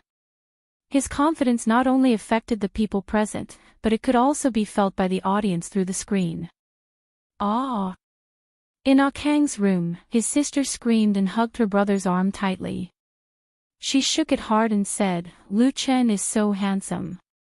I hereby announce that from today onwards, I am a fan of Lu Chen." Ah Kang couldn't help rolling his eyes and feeling sour in his heart. Xiao Wei liked Lu Chen, and his sister became a fan of Lu Chen. The charm of this mainland artist was too great. Although he had to admit that Lu Chen, who was sitting on the set and talking with confidence at this moment, was very handsome and outstanding. Among the younger generation of Hong Kong artists, there were not many who could be compared with him. Zhuang Dong was very unconvinced and couldn't help but say, "If I remember correctly, this is your first movie." The implication was that he dared to boast about his first movie. Wasn't he afraid of being cut by the wind? Lu Chen smiled faintly and said, "I debuted last year, and my first album sold more than 3 million copies. The first TV series I created and starred in broke 3% of the domestic audience rating and exceeded 30% in South Korea." Zhuang Dong was speechless without the need for a heavy hammer to strike the drum. His first album sold triple platinum, and his first TV series broke 3% of the mainland audience rating. It was also a great success in South Korea. Such dazzling achievements were beyond Lu Gongxing's reach in the first few years of his debut. What qualifications did Zhuang Dong have to think that Lu Chen's first movie would not be good? Lu Chen took the opportunity to advertise his new film, "Welcome to my first film, a Chinese ghost story," at that time. Please give me more valuable comments. In fact, Lu Chen was quite wronged when he was bombarded on Three Men in Entertainment this time, because before him, many domestic film and television companies had already gone to Hong Kong to prepare to shoot movies. These film and television companies were far more famous and powerful than the newly established Lu Chen's Hong Kong studio. As a result, it was the latter who was shot down. Although he vigorously fought back against those unfavorable comments on the show, Lu Chen still wanted to get back some money. Shen Shuling couldn't help laughing. Although it was normal for stars to advertise their records or movies on the show, it was rare for Lu Chen to do it so openly. However, this showed his frankness. Shen Shuling said with a smile, "When your new movie is released, I will definitely support you with a movie ticket." Lu Chen put his palms together to express his gratitude. "Thank you, Sister Shen." 1. Can you take your husband with you? Shen Shuling laughed heartily. She was really amused. The same laughter sounded in the audience, and the atmosphere in the studio became extraordinarily harmonious, and the original sense of hostility disappeared. At this moment, when the Three Men in Entertainment was broadcast, Shen Shuling was sitting in the director's room and paying attention to the ratings of her latest episode of hosting. She saw her overjoyed look on the monitor, and a smile appeared on her face again. Now in retrospect, there were still many things that could be discovered from Lu Qin, but unfortunately, the time was too short. Ring ring, the phone in the director's room suddenly rang, and a staff member immediately picked it up. He said a few words into the microphone, and then stretched out his right hand to Shen Shuling, spreading his 5 fingers. 5%. Even though she had many years of experience in hosting and was used to great storms, Shen Shuling's heart jumped fiercely. The staff member told her through gestures that the ratings of this episode of 3 Men in Entertainment had reached 5%, far exceeding the normal average of about 3%. Absolutely successful.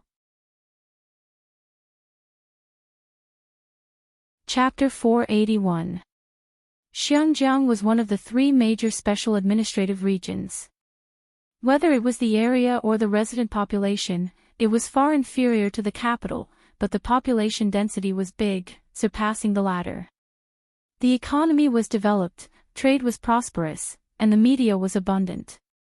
There were 2 major wireless hegemons in the TV station alone, Xinjiang Satellite TV and ATV, and many small and medium-sized cable TV stations, so the competition for program content was very fierce. Even a difference of 0.1% in the ratings could cause a difference of several places. Although Xinjiang Satellite TV and ATV steadily occupied 2 out of 3 parts of the world, and the common market share of the 2 had never been less than 70%, in recent years, they had also been strongly challenged by Pearl TV and Hong Kong cable TV. Whether it was program resources or ratings, they had been eroded little by little. There was no need to mention the competition between Xinjiang Satellite TV and ATV. The grudges between the 2 major TV stations could shoot a long TV series with hundreds of episodes. In terms of ratings, they had long been competing. The veteran ATV had not gained the upper hand in this confrontation between the giants in recent years. There were also many problems within ATV. The competition for resources between the channels was very fierce, and the internal friction was serious.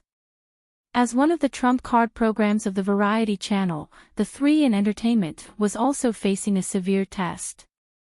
As a variety talk show broadcast during prime time, the average audience rating of the 3 in Entertainment was around 3%, but this figure was calculated based on the audience rating of 10 years. If it was shortened to the last 3 years, then it would fall to around 2%, sometimes even lower than 2%. This was undoubtedly a dangerous sign. Shen Shuling, who hosted the 3 in Entertainment, was well aware of this. She also tried her best to improve the quality of the content of the program. She did not want to end up being axed in the end. The market was extremely cruel, and ATV was also a charity home for the elderly. A group of newcomers were eyeing her covetously. Shen Shuling looked very impressive on the surface, but in fact, she had always been trembling with fear. It was precisely because of this that she boldly went against the opinions of the public and invited the recent hot topic, Lu Qin, on the 3 in Entertainment to discuss the new film support policies of the Hong Kong government. At that time, the program team, including many people in the station, thought that Lu Qin was a new artist who had just come from the mainland and had no popularity base in Xinjiang. With his identity and status, he did not meet the requirements of the 3 in Entertainment. They were worried that he would be criticized by the audience and people in the circle. However, it turned out that Shen Shuling's risk was right. Maybe the audience in Xinjiang was very interested in this handsome star from the mainland, or maybe the competition brought about by the new movie support policy touched the sensitive points of many people. The ratings of the program actually rose steadily, and when it was near the end, it broke through 5%. 5%. This was quite an amazing result, enough to be comparable to those real big-name programs. The last time Entertainment 3 People Talk reached this rating was the result of inviting the heavenly queen of film, television, and song, Yen and I. Not only did Lu Qin on the 3 in not lower the level of the program, but it had of the program of the big stars. The program had also brought the program to stars. Not only did the program of the three end programs of the program of the program of the program of the show, but also brought it. Instead, it. Shen Shuling believed that his handsomeness, temperament, and style of conversation would inevitably become a hot topic. The host of the ATV program seemed to see a new star rising in the sky of Xiangjiang. The program was still going on, but it was coming to an end. Shen Shuling said, "Actually, the first time I met Lu Qin was on a Hong Kong blog, and then someone forwarded the video to me. At that time, you were in a bar in Lan Kwai Fong, right?" Lu Qin nodded. "Yes, that was the first time I came to Xiangjiang. My friend recommended Lan Kwai Fong to me." Shen Shuling said with a smile, "Then you participated in the La Dolce Vita 97 singing competition and sang the song that everyone is familiar with, The Love of My Life. I heard that you wrote this song yourself. Is it for your girlfriend?" Lu Qin nodded. "Yes." The first part of the program was almost a debate session, and there were more disputes and conflicts. Now that it was almost the end, the atmosphere was relaxed, so it was time to talk about gossip. Shen Shuling controlled the rhythm of the conversation very well. Of course, he was also happy to cooperate. The only one who was not happy was probably the other guest, Zhuang Dong. Ever since he was hit by Lu Chen's several consecutive counterattacks, he was basically silent and no longer aggressive. Everyone's eyes were sharp. They had to admit that they lost the debate. If they continued to pester endlessly, they would only make a fool of themselves in front of the public, and become a joke to their opponents. Shen Shuling obviously also noticed Zhuang Dong's predicament, so she changed to a relaxed topic.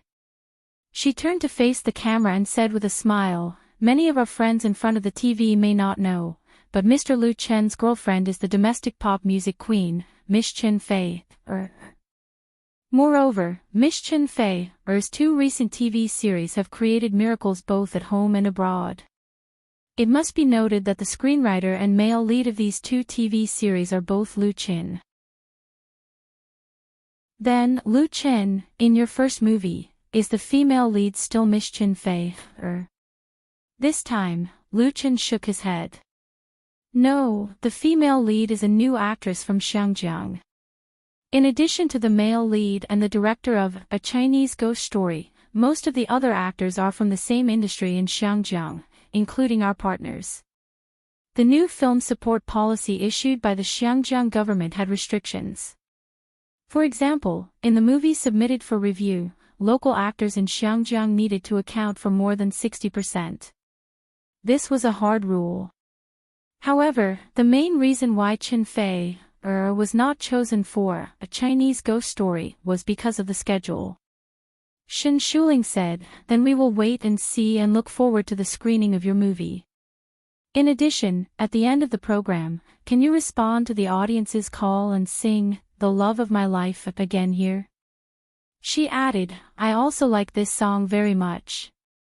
Lu Qin was pleased. "Thank you. Of course, that's no problem." This was arranged in advance by the program team. It was not a sudden attack on Lu Qin. He had already expected it. Without the official release of the official version of The Love of My Life, only relying on a mobile phone video, had almost become Lu Chen's current label. This classic Cantonese song had helped him to integrate into the entertainment industry of Xiangjiang to a large extent. It had an influence among the young people of Xiangjiang and could be considered to have played the greatest role. Therefore, this episode of Entertainment Talk with Three People ended with Lu Qin playing the piano and singing The Love of My Life. After the program was officially broadcast, it caused a great response both inside and outside the circle of Xiangjiang.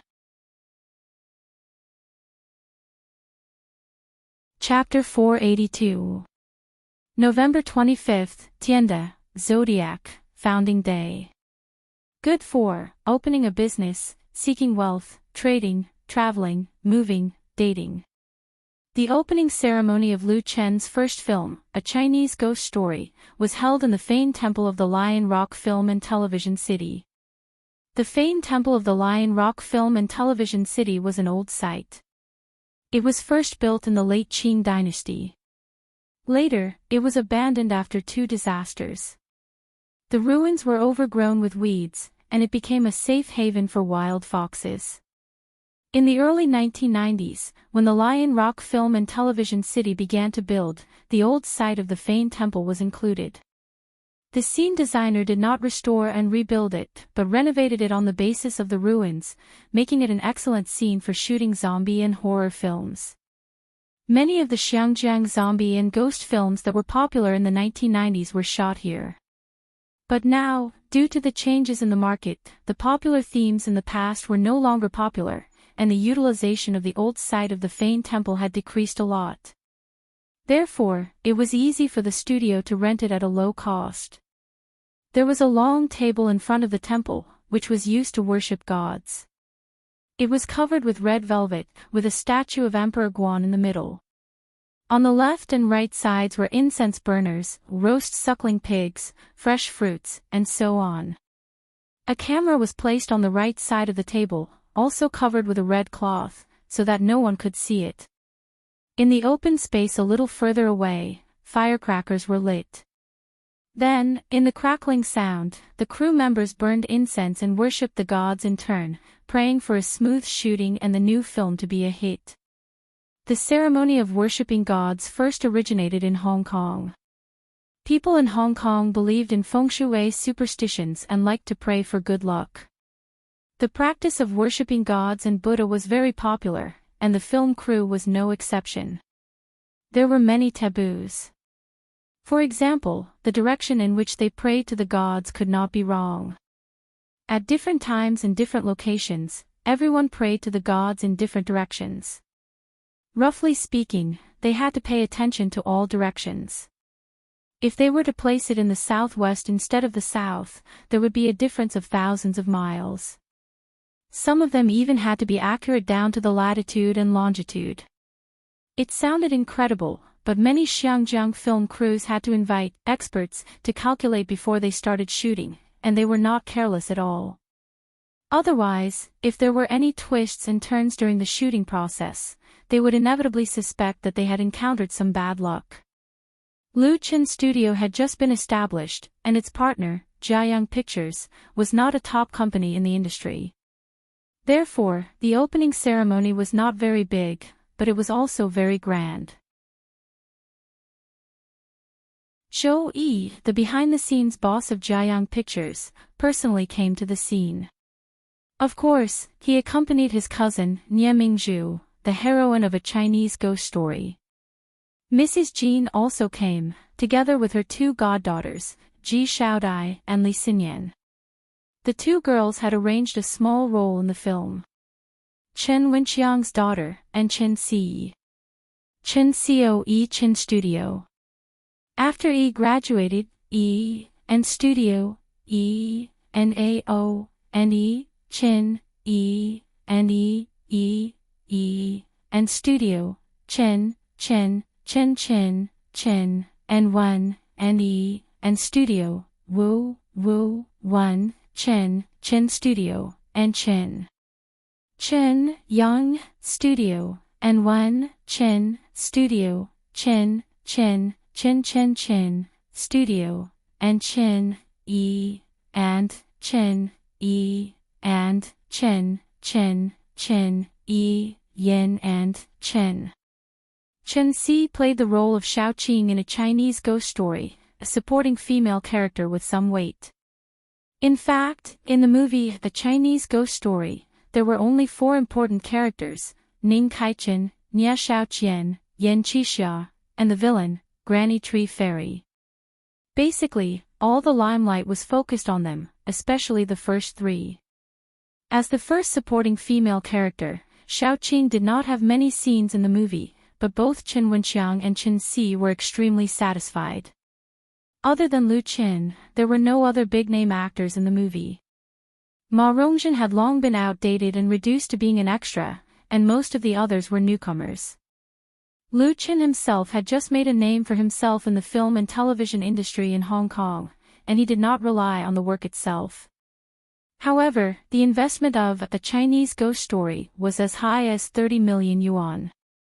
Although it was not a top-notch production, it was precisely because there were no big names that there was no high salary.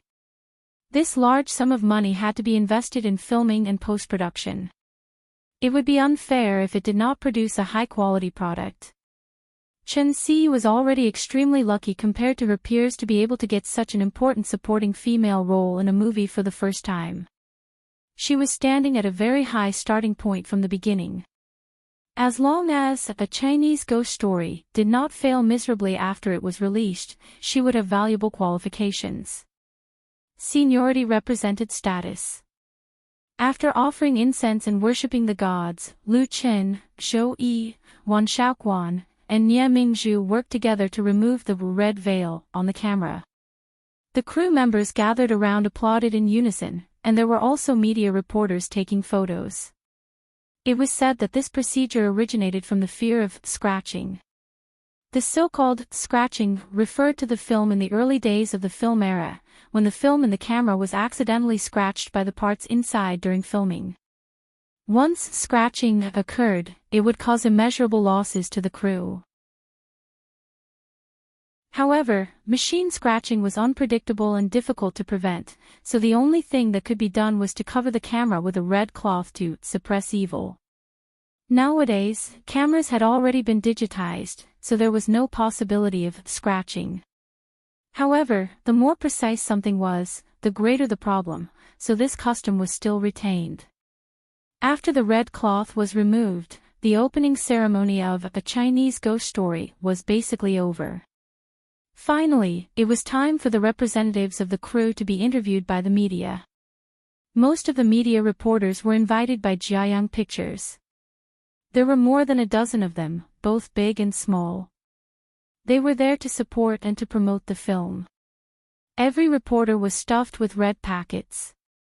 If a film and television entertainment company wanted to gain a foothold in Hong Kong, they could not afford to offend the people in the media. Otherwise, they would scold them all day on TV and newspapers, or make up some false rumors. Then, they would not be able to make money. Of course, it was impossible to please all the media. Jiayang Pictures was a well-known film and television production company, and its boss, Zhou Yi, was a businessman in Hong Kong. He did not lack connections in the relevant media. However, there was a portion of the media that came uninvited. These reporters were obviously very interested in Liu Qin, so after the opening ceremony ended, they immediately surrounded him and asked him questions. Mr. Liu Qin, are you going to use this film to change the structure of Hong Kong's film industry? Why do you have such confidence and certainty? If this film flops, what are you going to do? Return to the mainland. Mr. Liu Qin, as far as I know, none of the actors in this film are big names. May I ask? The reporters' questions were like a machine gun, and all of them were aggressive. Chen Wenxiang and Wan Shaoquan, who were standing at the side, had their faces turned black on the spot. Zhou Yi was very shrewd, and there was a hint of displeasure in his eyes. Chapter 483. The entertainment reporters of Xiangjiang were the existences that the Xiangjiang entertainment circle loved and hated. They could praise an artist to the sky, but they could also easily pull them down from the sky. Many Xiangjiang celebrities had a kind of fear towards entertainment reporters. In Xiangjiang, how to properly deal with entertainment reporters was a compulsory course for all new artists. If they failed this course, they would suffer sooner or later. There were many examples in the past that could prove it. As soon as the opening ceremony of A Chinese Ghost Story ended, Liu Qin was surrounded by these uninvited entertainment reporters. The questions were more tricky and even worse. This made people feel worried because Liu Qin was a star from the mainland. He had only debuted for a short time, so he definitely had not experienced such a scene. Once his youthful temperament flared up, the consequences would be unpredictable. With the nature of Xiangjiang's media, a small matter could be blown up into 10. They were not easy to deal with. Chen Wenxiang saw that the situation was not good and quickly gave Zhang Xiaofang a look. He was ready to step forward to protect Lu Chen and separate him from the entertainment reporters to prevent Lu Chen from saying the wrong thing. However, Lu Chen did not panic at all. Even when he heard the obviously malicious questions, he still had a calm smile on his face, looking extremely calm. A few days ago at Xiangjiang Airport, Lu Chen had already seen a similar scene and had a direct understanding of Xiangjiang's paparazzi. He pondered for a moment and said to the microphone that was sent to his mouth, "There is no such thing as failure in my dictionary. I believe that this, a Chinese ghost story, will definitely be a success. As for whether it can change the pattern of Xiangjiang's movies, I don't dare to boast. Just as I said in ATV's entertainment trio, I want to be a catfish. A catfish is not a crocodile, and I don't have that big of an appetite. As for the quality of the movie, you are very welcome to go to the cinema to watch and evaluate it. You can leave your contact information here. Our studio will give you free tickets and premiere gifts." Lu Chen's answer could be said to be a combination of words and actions. He cleverly avoided the trap of the reporter's question, but he also fully demonstrated his confidence. In the end, he did not forget to give some benefits. Whether it was Chen Wenxiang or Zhou Yi, the heavy burden in their hearts was instantly lifted. Most of the time, Lu Chen's youth made people feel uneasy, but in reality, he had never disappointed them. There is no such thing as failure in my dictionary. This sentence was absolutely domineering. When the entertainment reporters heard it, their eyes lit up, as if they had grasped something important. One of them eagerly asked, "The investment for a Chinese ghost story is said to be 30 million yuan. Although it's not considered a top-notch production, it's still considered very high. Since the investment is so high, why don't I see any stars in the movie? Is it because you can't get him, or is the pay all on your own, or is 30 million just a bluff?"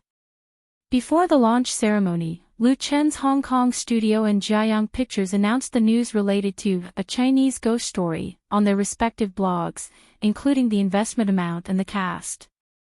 The reporter questioned Lu Chen aggressively about the 30 million budget.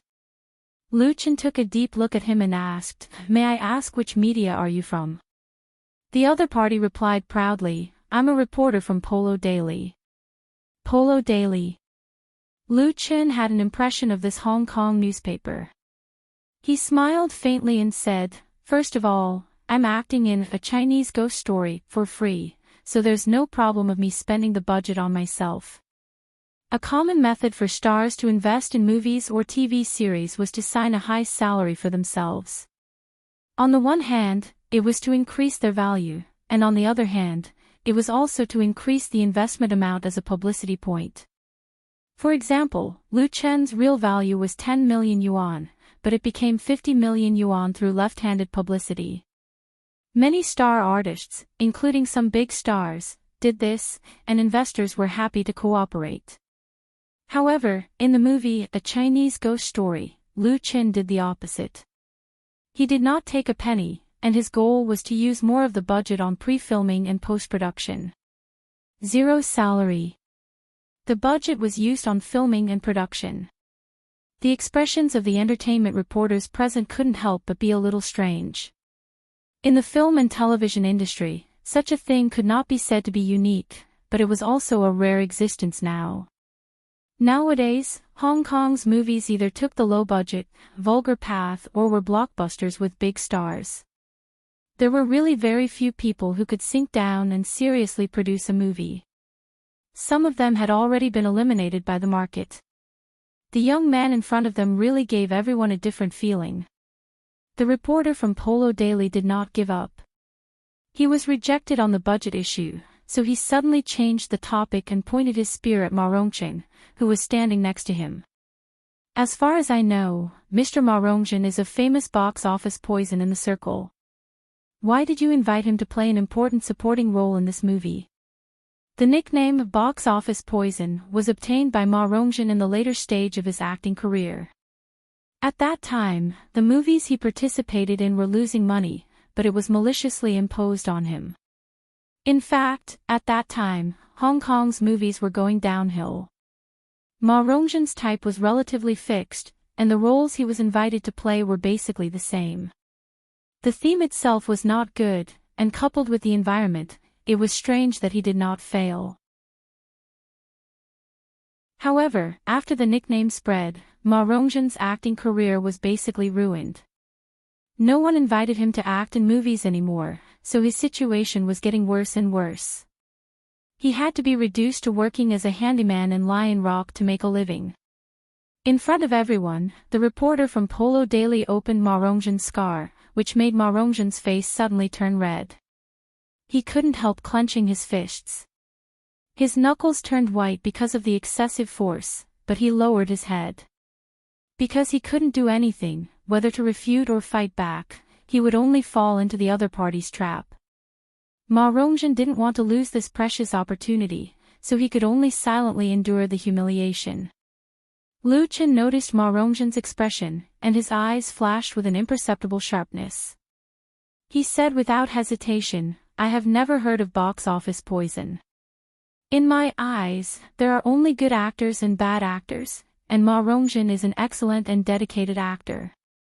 I believe that he will be able to play the important role of Yan Qixia well. This is why I invited him." Lu Chen's words were sonorous and powerful, with unshakable firmness. It was his strong support for Ma Rongzhen. It was also a powerful counterattack to the reporter with ulterior motives. Ma Rongzhen couldn't help but straighten his back and raise his head again. At this moment, his heart was filled with the feeling of a gentleman would die for a bosom friend.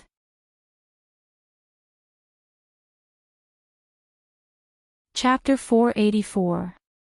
Mainland star Lu Chen shoots new film for zero pay. Is it real or just hype? Lu Chen supports Ma Rongzhen. Is salted fish about to make a comeback? Industry insiders assert that mainland actors are afraid of not acclimatizing to Hong Kong, and their prospects are worrying. Is it arrogance or confidence? Is an investment of 30 million yuan a waste of water? The box office poison of the past is shooting a new film today. On the second day after A Chinese Ghost Story officially started shooting, many media and entertainment pages in Xiangjiang publish relevant news. Other than a few paid news, most of the other newspapers and periodicals were full of doubts. Such a situation would basically not happen in the mainland. Xiangjiang's territory was small and the size of the market was limited. There were many media and most of them only paid attention to Hong Kong news.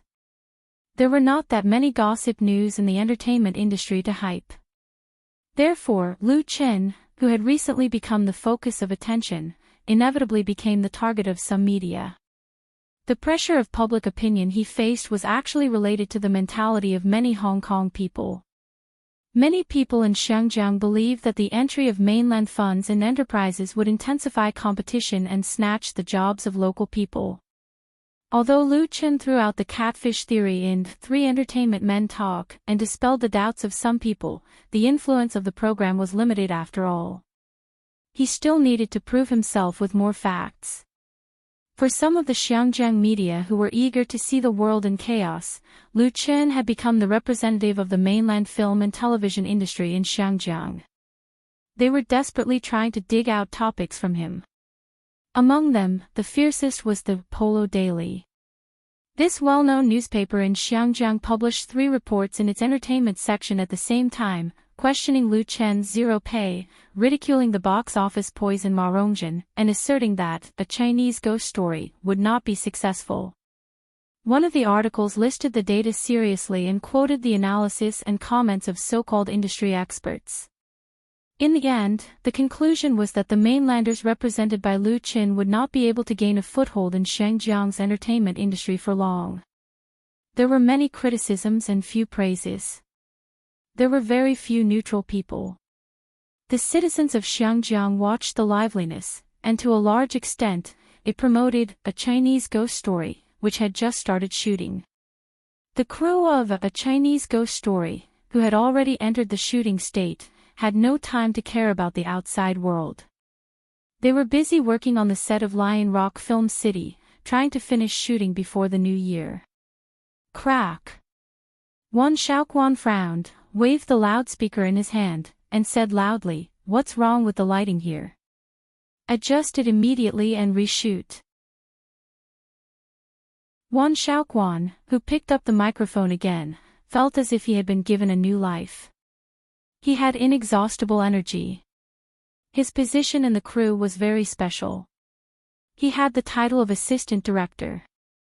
In the future, his name would not appear at the beginning or the end of the movie that was broadcasted in the mainland, including the publicity. The reason was obvious. For at least 2 years, Wan Shaoquan would have to tuck his tail between his legs. The nominal director of A Chinese Ghost Story was Lu Qin, but in fact, the film was directed by Wan Shaoquan. It was nothing more than to avoid the policy.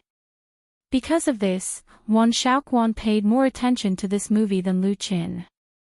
Before the shooting started, he studied the script all night and discussed the plot and characters with Lu Qin. He put all his attention into it. Wan Shaoquan was good at shooting movies with costume themes. Many of his previous works had been successful at the box office and received good reviews. Moreover, he was known for his serious and meticulous work in the circle. Otherwise, Lu Qin would not have chosen him to direct his first movie. With Lu Qin's full support, enough funding, and away from the domestic right and wrong, Wan Shaoquan is very scary when he is serious. After a few days of shooting, the members of the crew have been convinced by the director from China, and there have been no troublesome incidents of overtly complying but covertly opposing. Of course, the participation of Jiayang Pictures was indispensable during the shooting process. Today's scene was the scene where Ning Kaichen met Nye Shaoqian for the first time in Lanrua Temple. Lu Qin, who was dressed like a scholar, had a great change in temperament under the careful makeup of the makeup artist. Because of the mistakes in the lighting, the reshooting went smoothly. It was already past noon when the shooting was finished. Wan Shaoquan finally let go of the starving crew members and told them to quickly fill their stomachs. The stage manager's assistant brought over the incubator, which was filled with stacked lunch boxes. Although there were not many roles in A Chinese Ghost Story, the crew members who should not be missing were all there. Big and small people added up to nearly 100 people, so that the shooting progress could be ensured. With so many people busy on the set, they certainly could not go to restaurants outside to eat. Otherwise, it would waste a lot of time going back and forth, and it would also affect their working state. Therefore, whether it was in China or in Hong Kong, the crew members basically ate takeout lunch boxes. The staff contacted the restaurant in advance, ordered the quantity and price of the lunch boxes, and delivered them on time. Let's eat. Everyone gathered around and went to take the lunch boxes, then found a place to sit down and eat. Although Lu Qin was an investor, the screenwriter, and the lead actor, he and director Wan Shaoquan also ate the same lunch boxes. There was no special treatment, and it could be said that they shared the joys and sorrows with everyone. But today's situation was a little special. When Lu Qin opened the lid of the lunchbox, he could not help but frown. Because the quality of the lunchbox in his hand was really a little terrible. The rice was yellow, as if it was steamed with old rice. A few pieces of vegetables and cucumbers were wilted, and a few were not fresh. The poached eggs were missing, and the remaining 2 pieces of ribs only had bones and no meat.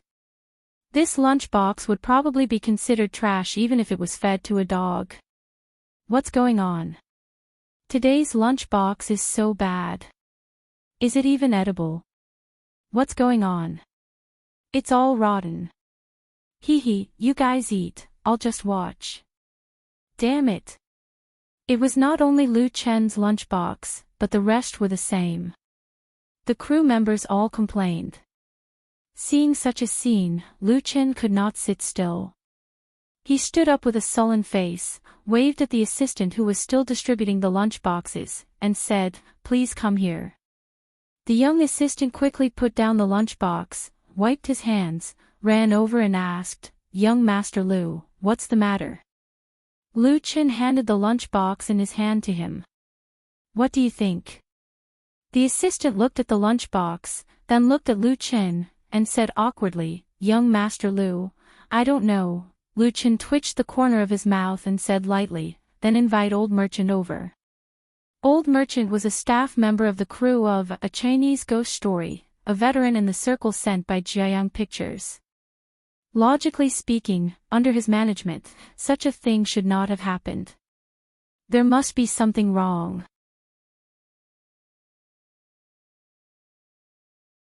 Chapter 485. Old Merchant soon arrived. He was in his 40s and had a short stature and small eyes. He gave people the impression that he was very smart and eloquent. He was very good at coordinating all aspects. Although they didn't know each other before, Lu Qin was very satisfied with Old Merchant's ability after a few days. A crew member was the person in charge of daily affairs during the filming process. His main task was to take care of the basic necessities of the crew members, such as food, clothing, housing, and transportation. It was tedious but essential. If a crew didn't have a good crew member, there would often be a lot of problems. When Old Merchant saw the completely substandard box lunches, his expression suddenly changed. He was shocked and angry. "Child Lu, I'm really sorry. I'll go and find out what happened right away." Lu Qin nodded. "Then go and ask them to change the batch, or just order the box lunches from another restaurant." Although he didn't reprimand Old Merchant was obviously very stressed. He left in a hurry. Naturally, no one ate the box lunches. Everyone put the lunches back into the incubator. The atmosphere on the set was a bit strange. Many people sat together and whispered. Wan Xiaoquan said helplessly, "So, they don't want to do business anymore." Chen Wenxiang said in a low voice, "I'm afraid it's not that simple." Lu Qin was shocked and asked, "Uncle Chang?" Chen Wenxiang hesitated and said, "The box lunches in the Lion Rock studio are occupied by 2 clubs. No one else can intervene. I don't know which restaurant our crew booked, but there's probably something wrong with them. Otherwise, no restaurant would do something like this." Clubs. Lu Qin was stunned. He didn't expect that a small matter like eating box lunches would involve Hong Kong's clubs. The clubs Chen Wenxiang mentioned were definitely not regular and good mutual benefit organizations, but gangs. In layman's terms, they were Hong Kong's underworld gangs. The gangs in Hong Kong were once very popular in the 1970s and 1980s. At that time, the activities of Xinghe, Sinan, Hongtang and other triad organizations were rampant. There were hundreds of thousands of gang members, and their forces were spread all over Hong Kong, Macau, Treasure Island and several countries in Southeast Asia. They even established branches in the Chinese areas of Europe and the United States. These big gangs and societies operated drug trafficking, smuggling, prostitution, piracy, gambling, and so on. The small societies under them collected protection fees and dominated the market, causing the public order of Xiangjiang to be very bad. At that time in Xiangjiang, even the rich and powerful felt insecure and had to bring bodyguards with them when they went out. Otherwise, they might be kidnapped and blackmailed by a few daring gangsters. On July 15, 1987, the long-accumulated conflict between the 2 gangs, XINN and Hongtang, broke out. Thousands of gang members from both sides fought on the streets of the prosperous areas of the new territories, resulting in the tragic result of 78 deaths and 154 serious injuries. There were countless minor injuries, and several innocent passers-by were killed by stray bullets. The bloody case of the new territories on July 15 shocked the whole of Hong Kong, causing the people to protest on the streets.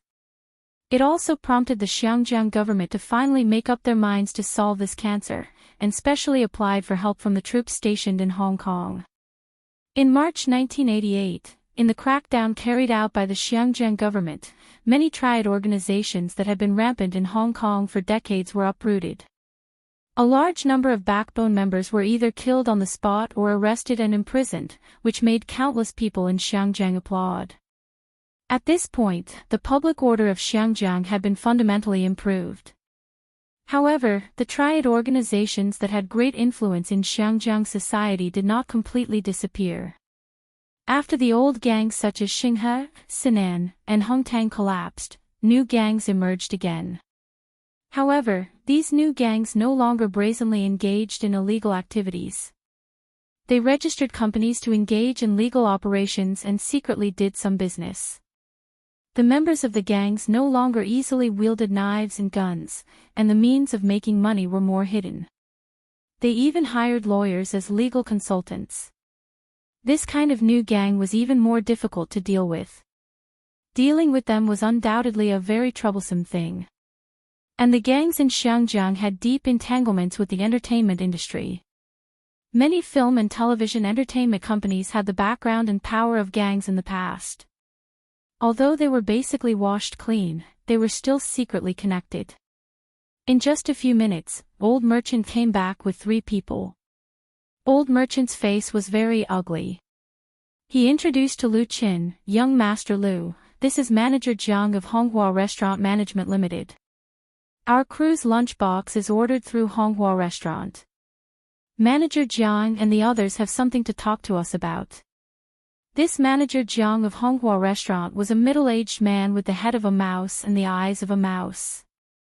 His hair was thickly oiled and he was worried that even flies would not be able to stand on it. He was wearing a suit and a tie, and he also wore a pair of nondescript gold-rimmed glasses, giving people the impression that he was wretched. "Young Master Lu, hello." Manager Jiang nodded and bowed to greet Lu Qin, opening his mouth to reveal a mouthful of gold teeth. Following behind him were 2 burly men. Their faces were expressionless, and their bare arms were covered with dark green tattoos. Their bulging muscles made them look like they were very powerful. Lu Qin immediately understood when he saw this posture. He nodded and lightly said, "Okay, let's talk somewhere else." It was definitely not okay here. The surrounding crew members were all watching, and many people's eyes were full of doubt. The place chosen for the conversation was a meditation room in the temple, which was also used as the crew's temporary office. After sitting down, Lu Qin went straight to the point and asked, "Manager Jiang, can you explain what happened to our crew's lunchbox today? Did we not pay the fees that we owed you?" Manager Jiang said with a smile, "Young Master Lu, your crew's food and beverage fees were paid on time. We are also very sorry that there was a problem with today's lunchbox. I can guarantee that this kind of thing will not happen again." But, he suddenly changed the topic and said, "The prices in Xinjiang are very high now. Recently, the prices of vegetables and pork have risen greatly. If we follow the original price, our company will lose money, so what?" Manager Jiang did not say any more and looked at Lu Qin with a smile. Lu Qin calmly continued for him, "So you want to raise the price?" "I'm really sorry." Manager Jiang rubbed his hands, and the smile on his face became even wider. "There is nothing we can do about the price increase. Our company's employees also have to eat." Lu Qin interrupted his verbose words. "Just say it, how much do you want to raise it?" Manager Jiang gave Lu Qin a thumbs up. "Young Master Lu is really straightforward, worthy of being a big star from the mainland. In fact, it's not much. In the future, pay 55 yuan for a lunchbox, we guarantee the quality, 55 yuan. If Lu Qin remembered correctly, the original price of the lunchbox was 30 yuan, and now the price was increased to 55 yuan, which was equivalent to nearly doubling.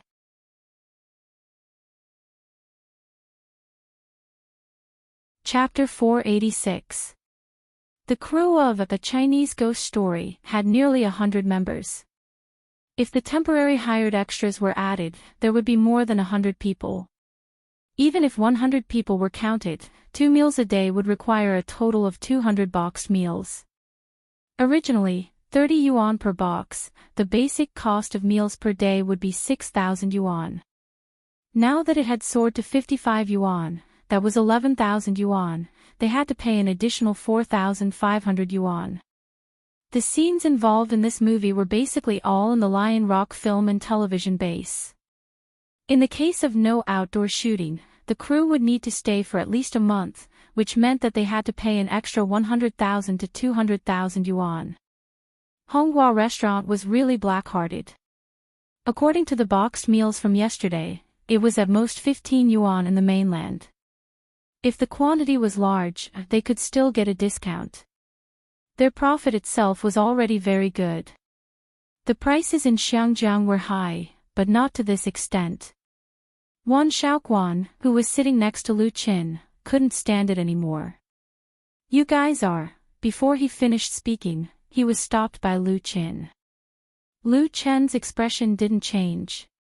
He nodded and said, "If you can guarantee the quality of the food, then we can accept the price of 55 yuan, but we won't pay for this batch of boxed meals at noon." Manager Jiang obviously didn't expect Lu Qin to be so easy to talk to. He asked for an exorbitant price, but Lu Qin actually agreed so easily. Even with his cunning, he couldn't help but be stunned. "Really?" Lu Qin hooked his finger and knocked on the table, saying lightly, "I'm not kidding. That's good." Manager Jiang suddenly showed a proud smile. His eyes flashed a touch of greed, and he continued to say, "In addition, the boxed meals are boxed meals, and the delivery will cost more." Was Honghua crazy? Even Qin Wenxiang looked angry. "Manager Jiang, this is against the rules, isn't it?" Clubs also had their own rules, especially the whitewashing clubs. Even if they were to bully others, they still had to follow the rules. Otherwise, if they caused public anger, they would be the unlucky ones. Previously, Manager Jiang asked for an exorbitant price. He nearly doubled the price of the boxed meals, and Lu Qin agreed. Now, he actually wanted to pay for the delivery. It was simply a naked extortion. There was something wrong with the smell inside. Manager Jiang glanced at Qin Wenxiang meaningfully and said, "Brother Chang, rules are set by people. Don't you know that in this circle? That's the rule in our company now." He looked at Lu Qin as if he was looking at a fat sheep. "Young Master Lu, you are a big star who makes a lot of money every day. If you come to Xiangjiang to shoot a movie, you will definitely make a lot of money. You don't need our hard-earned money, do you?" Hee, Lu Qin smiled, but there was no smile in his eyes. "I don't like trouble. If I can solve the problem with money, then I don't mind spending some money to avoid disaster. But this doesn't mean that I'm afraid of trouble. Since your company doesn't have the sincerity to cooperate, then you don't need to send boxed meals anymore. I believe that our crew won't be starving because of this." To be honest, the main reason why Lu Qin chose to start his film career in Xiangjiang was because of the new film support policy issued by the Xiangjiang government. With this policy, he could easily enter the domestic film market, and he could also establish a foothold in Xiangjiang and radiate to Treasure Island, Australia and Southeast Asian countries. The benefits were self-evident. However, shortcuts were not easy to take. Lu Qin really didn't consider the gangs and clubs in Xiangjiang at that time, because there was basically no such problem in domestic movies or TV series. As the saying goes, a strong dragon can't suppress a local snake. Lu Qin was not a strong dragon, so he was willing to spend more money in exchange for peace. As long as a Chinese ghost story was successfully filmed and released, how much he spent would naturally be earned back. However, the other party's greed and shamelessness were far beyond Lu Chen's expectations. They were insatiable, which made his patience completely disappear. Without Butcher Zhang, did they have to eat pigs with hair? Nonsense. Hearing Lu Chen's resolute refusal, and his attitude turned 180 degrees, Manager Zhang's smile suddenly froze on his face, and he looked quite ridiculous. Lu Chen didn't give him a chance to speak. He got up and said, "Uncle Chang, see the guest out." So ruthless, Manager Jiang was furious. A strong man who had been standing behind him immediately stepped forward, raised his hand and pointed at Lu Chen and shouted, "How can you talk to our manager Jiang? Don't be so shameless." Gangs and clubs were gangs and clubs. The factor of violence had long been hidden in their blood. Moreover, it was impossible to do this kind of monopoly business without strong power. The people brought by Manager Jiang were actually thugs. If everyone was good, they would naturally be decorations. But now that it was time to turn hostile, they had to show their strength. The hairy arms were black and thick, and the fingers with long radishes were about to poke Lu Chen's face. The stern rebuke was 100% deterrent for ordinary people. However, Lu Chen wasn't an ordinary person, and he wasn't alone. There was no need for Lu Chen to respond. Wan Yong, who was originally sitting beside Lu Chen, suddenly made a move. He grabbed the opponent's finger with lightning speed and pulled it up. Ah! The burly man involuntarily let out a blood-curdling scream, startling everyone present. Under the severe pain, he instinctively raised his leg and wanted to kick Wan Yong, but Wan Yong's right foot kicked his knee first, causing him to suddenly lose his balance and heavily fall to the ground. This was the result of Wan Yong being lenient. If it was a life-and-death fight, the finger bones and patella would have been broken into several pieces. Wan Yong let go of his hand and stared at the other thug who was ready to make a move. No one doubted that if this guy made any unusual moves, he would inevitably suffer from Wan Yong's thunderous counterattack. Manager Jiang was also scared. After a while, he came back to his senses, gritted his teeth and said, "Okay, business can't be done, but benevolence and righteousness still exist. Let's wait and see." These two sentences were a bit incoherent, but no one thought it was funny. The people from Honghua restaurant left dejectedly. Wan Shaoquan, Chen Wenxiang, and the others didn't feel happy at all. Everyone knew that the real trouble was yet to come. The other party wouldn't let it go so easily. Lu Chen looked at Old Merchant and said, "When we first negotiated the cooperation, Jiayang Pictures had a guarantee. Now that something like this has happened, I want to know what your boss thinks." Compared to Lu Chen's studio, Jiayang Pictures was the local bully. Using the local bully to deal with the local bully was naturally the best choice. Lu Chen wasn't afraid of trouble, and he wouldn't easily take everything on himself. Otherwise, what was the point of having a partner? Under his intense gaze, Old Merchant felt a lot of pressure. Fine beads of sweat appeared on his forehead. "Young Master Lu, Jiayang Pictures will give you an explanation." Lu Chen nodded and said, "That's for the best." However, in his heart, he didn't think that Jiayang Pictures would succeed. It was impossible for Honghua to not know about the existence of Jiayang Pictures. Manager Jiang was here to slap them in the face. Let's wait and see.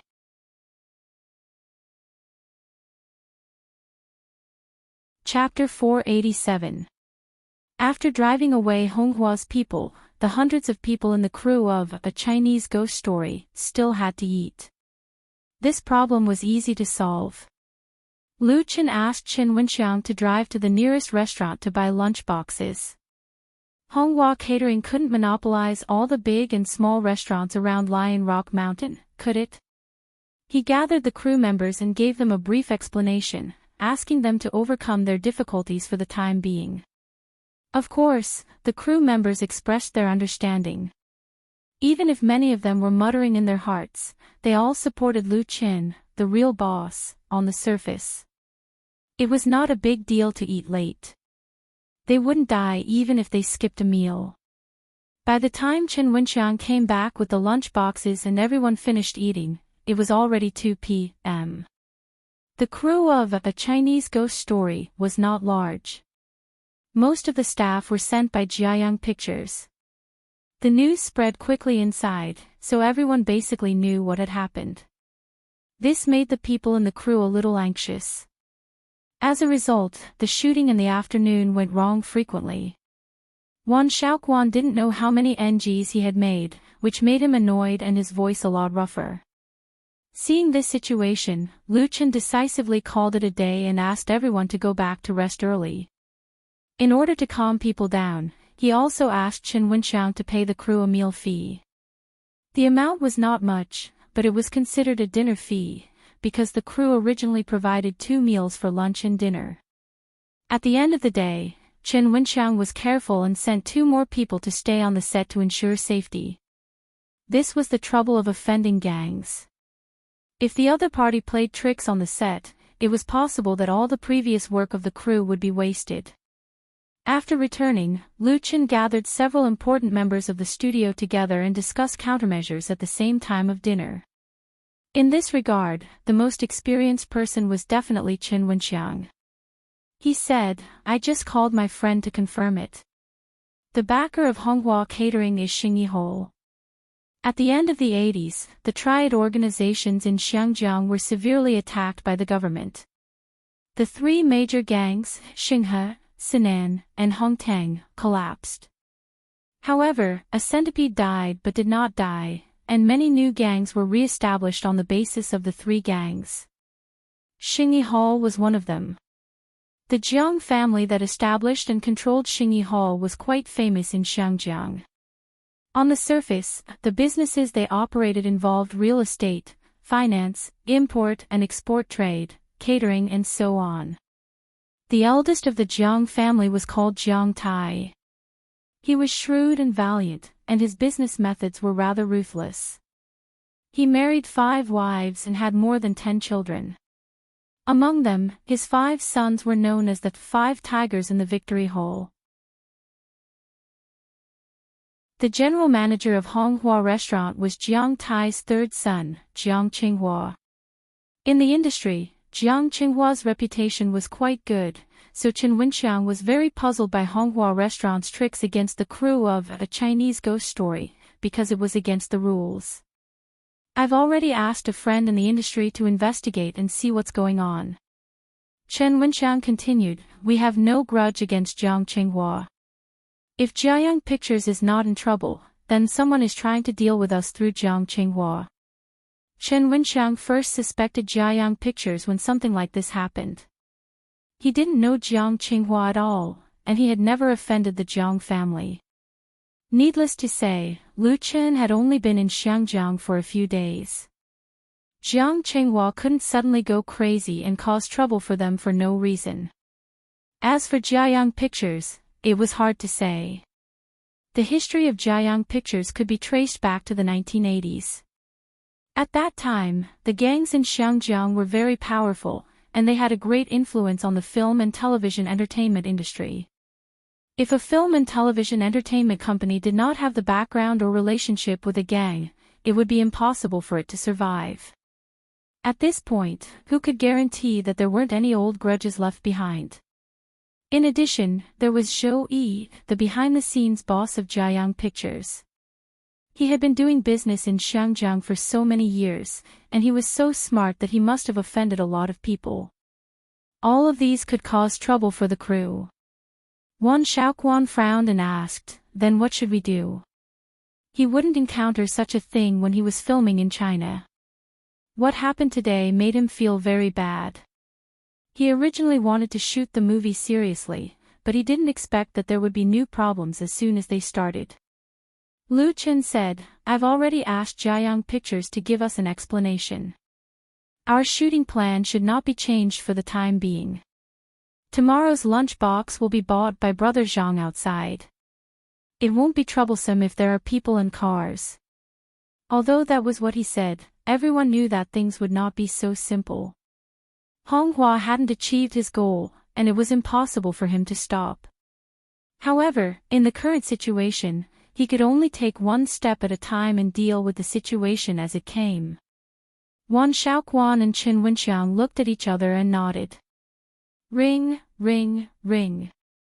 At this time, Lu Chen's cell phone suddenly rang. He took it out and looked at it. It's Zhou Yi. He pressed the call button, and the slightly feminine voice of the boss of Jiayang Pictures came through the receiver. Master Liu. Liu Chen replied in a deep voice, "Hello, Boss Zhou. What can I do for you?"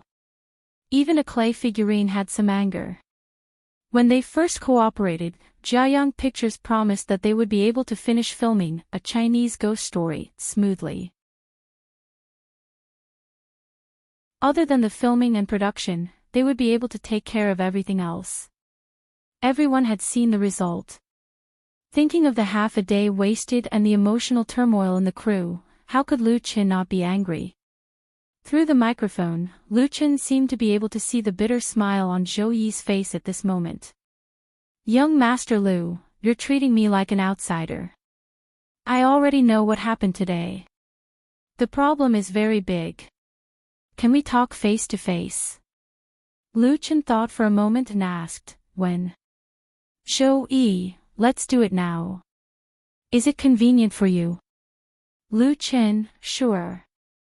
Zhou Yi gave him an address. It was not far from where Liu Chen was eating, so he brought Wan Shaoquan, Chen Wenxiang, and the others to the appointment. The place to meet was called Oaken Clubhouse. This private clubhouse was located in the bustling business district of Shenghuan. It was a place frequented by the upper class of Xiangjiang, and the membership fee was more than 1,000,000 yuan a year. Zhou Yi booked a private room in the clubhouse. He brought an assistant and Nie Mingzhu with him. When they met, Zhou Yi's first words were, "Master Liu, I'm really sorry this time." Liu Chen suddenly had a bad feeling in his heart. Because from Zhou Yi's tone, it seemed that he was planning to withdraw. Once Jiayang Pictures gave up on the collaboration, it meant that Liu Chen would have to rebuild the crew and even choose a new female lead. All his previous efforts would be in vain.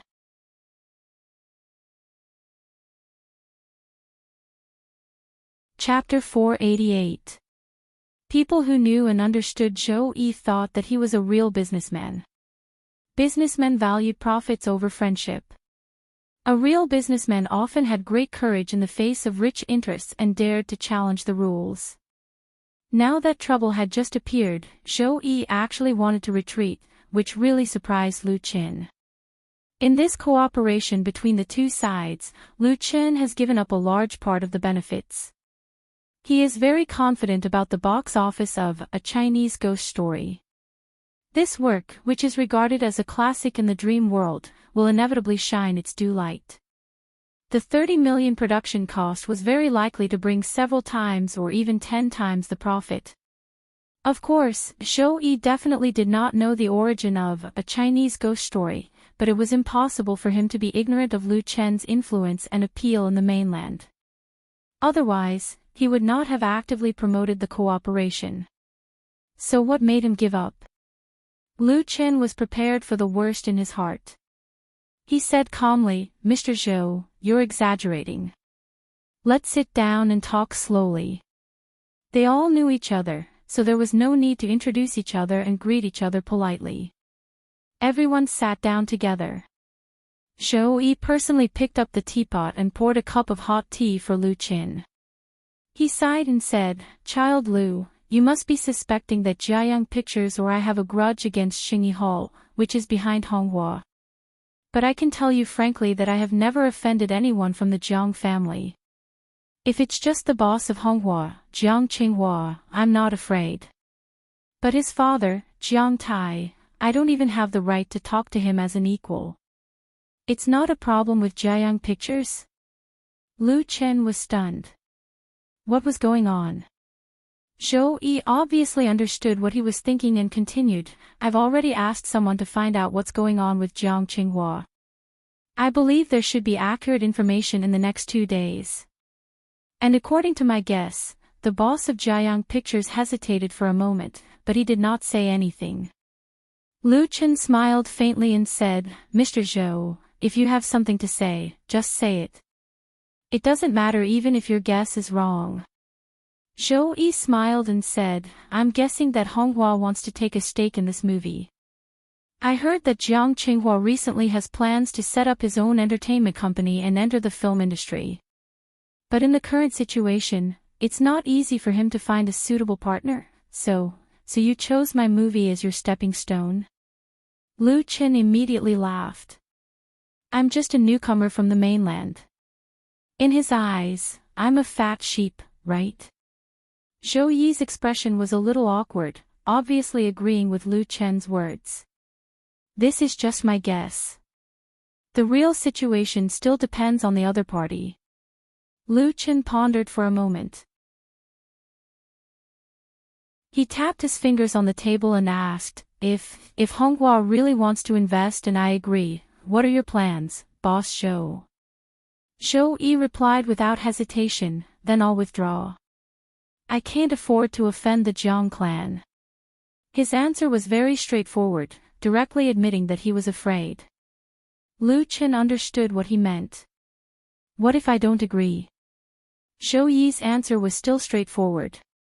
Jiayang Pictures is willing to continue the cooperation, but we can't directly confront the Jiang clan. If Jiang Tai asks, then I can only withdraw. Lu Chen understood. Although Zhou Yi said that he didn't dare to offend the Jiang clan, the premise was that the boss of the Jiang clan, Jiang Tai, was also involved in this matter. Otherwise, Jiayang Pictures would not give up the cooperation. But it was not realistic to count on Jiayang Pictures to deal with Honghua. Zhou Yi's behavior was typical of a businessman to seek benefits and avoid harm. It was not an exaggeration to say that it was a little shameless. But he was blunt and had the demeanor of a real villain. Everything was laid out on the table for discussion. Lu Chen wasn't angry. He thought for a moment and said, then let's leave it at that for now. Boss Zhou, please find out more useful information about Honghua. If it involves any costs, our studio is willing to bear them. You're too kind, too kind. Zhou Yi waved his hand and said, once there's news, I'll inform you immediately. Lu Chen nodded. Things could only be like this for the time being. The shooting had to continue tomorrow. He couldn't just stop farming when he heard Lala Goose cry. He didn't want to run back to the mainland with his tail between his legs. If he didn't have a brave and fearless heart, even if he had the wealth of a world, how could he climb to the real peak? Before leaving, Nia Mingzhu, who had been silent, poured a cup of tea for Lu Chen. She said to Lu Chen, I like this script very much, and I like the role of Nia Xiaoqian very much. Thank you for giving me this opportunity. I hope we can continue to work together happily. Lu Chen didn't quite understand Nia Mingzhu's attitude, but he accepted her kindness. After leaving Oaken Club, Wan Xiaoquan expressed his dissatisfaction with Zhou Yi in the car. This person is too cunning and unreliable. Do we really want to continue working with him? Lu Chen explained, if we give up working with Jiayang Pictures now, things will become more troublesome. First, we have to figure out Honghua's real intentions, and then we'll make plans.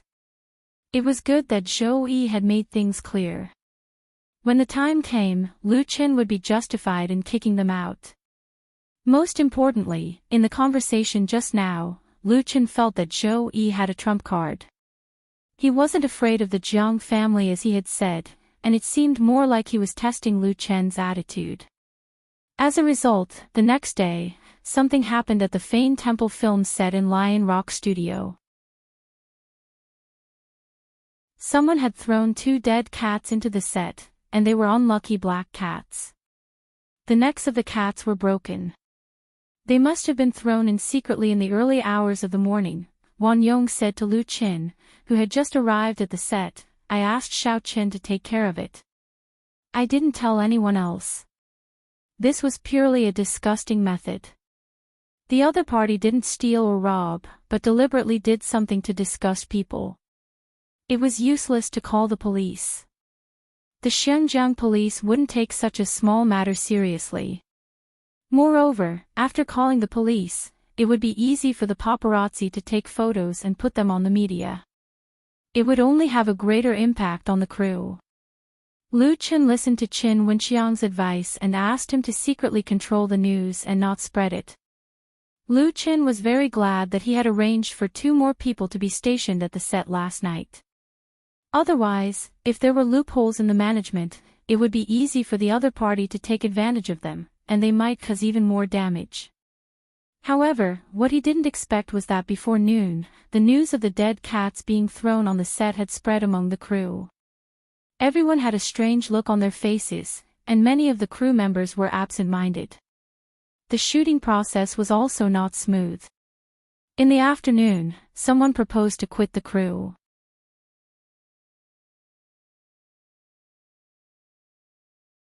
Chapter 489. The composition of a regular film crew was quite complicated. In addition to the actors, there were also producers, production directors, producers, planners, art directors, cinematographers, and so on. In addition, there were stage managers, makeup artists, art designers, lighting artists, and prop masters. Together with the financial assistants, the number of people could easily exceed 100, and even a few hundred was common. The crew of The Chinese Ghost Story was relatively small. Because there were not many characters in the film, the number of actors was relatively small. However, the necessary people could not be missing. Apart from the dozen or so members of Lu Qin's studio, most of the crew members were sent by Jiayang Pictures. Some of them were temporarily hired by the latter and did not belong to Jiayang Pictures. This was very normal. Otherwise, with the scale and strength of Jiayang Pictures, it would be impossible to support so many people. Even large film companies would pay attention to the number of employees. In the film and television industry, there were specialized agencies to solve this problem. Once a film company needed people for a new project, whether it was actors, scriptwriters, cameramen, recording artists, or even directors, they could be hired through an agency. This saved money to a great extent. There were 5 people who suddenly proposed to quit the crew. They were all assistants and handymen in the logistics department. They were not important people, and the crew could still operate without them. However, this was undoubtedly a dangerous signal. The dead cat incident on the set had caused the hearts of the crew of A Chinese Ghost Story to become very unstable. The filming plan was facing a serious situation. But it was not over yet. In the afternoon, the car that the crew had parked in the parking lot of the film and television city had its tires punctured, and all 4 tires were punctured. Zhang Xiaofang had brought people to buy lunch boxes in this car yesterday and at noon. The intention of the saboteur was very obvious. Call the police. Lu Qin said to Qin Wenxiang, complain to the Film and Television City's Management Committee again. Lu Qin could still tolerate the dead cat being thrown at the set in the morning, but now he could not take it anymore. He knew very well that neither calling the police nor complaining would solve the problem. Even if the troublemakers were caught, the punishment would not be severe. They would be released after a few days in jail, and they could continue to cause damage. Moreover, it was still unknown whether they could find the culprit. This was not a criminal case. As long as Honghua's side continued to harass them, it would be enough to make the entire production team restless. They would not be able to focus on filming. The most disgusting thing about these gangs was that they could still achieve their goals without resorting to violent means of killing. In the face of such trouble, if the crew did not have strong enough connections, they would have no choice but to submit, pay protection fees, or share the profits to avoid the disaster. Lu Qin had also thought of spending money to avoid disaster, but the other party wanted a foot after taking an inch. Things definitely wouldn't end well. Calling the police and filing a complaint was to show that he would never bow down. Chen Wenxiang nodded. I'll deal with it right away, but, he hesitated for a moment before saying, but without direct evidence, we'd better not accuse Honghua. Even if you used your toes to think, everyone could figure out that this was done by Honghua. However, knowing was one thing, pointing it out to the police and the management of the film studio was another. Without evidence, the other party would definitely sue them for defamation. Nowadays, these gangs had learned from the lessons of their predecessors. When they started companies, factories, and industries, they would hire lawyers to act as amulets. They were very good at using legal means to achieve their goals. Honghua might even be waiting for the crew to file a complaint against them. Chen Wenxiang's explanation was an eye-opener for Lu Qin. He didn't know that the underworld nowadays could be played like this. However, at this point, he couldn't back down. Chen Wenxiang had just taken out his phone to call the police when his phone suddenly rang. He picked up the phone and said a few words. His expression suddenly changed. The other party hung up very quickly. What's wrong? Lu Qin keenly sensed that something was wrong. He immediately asked, did something happen again?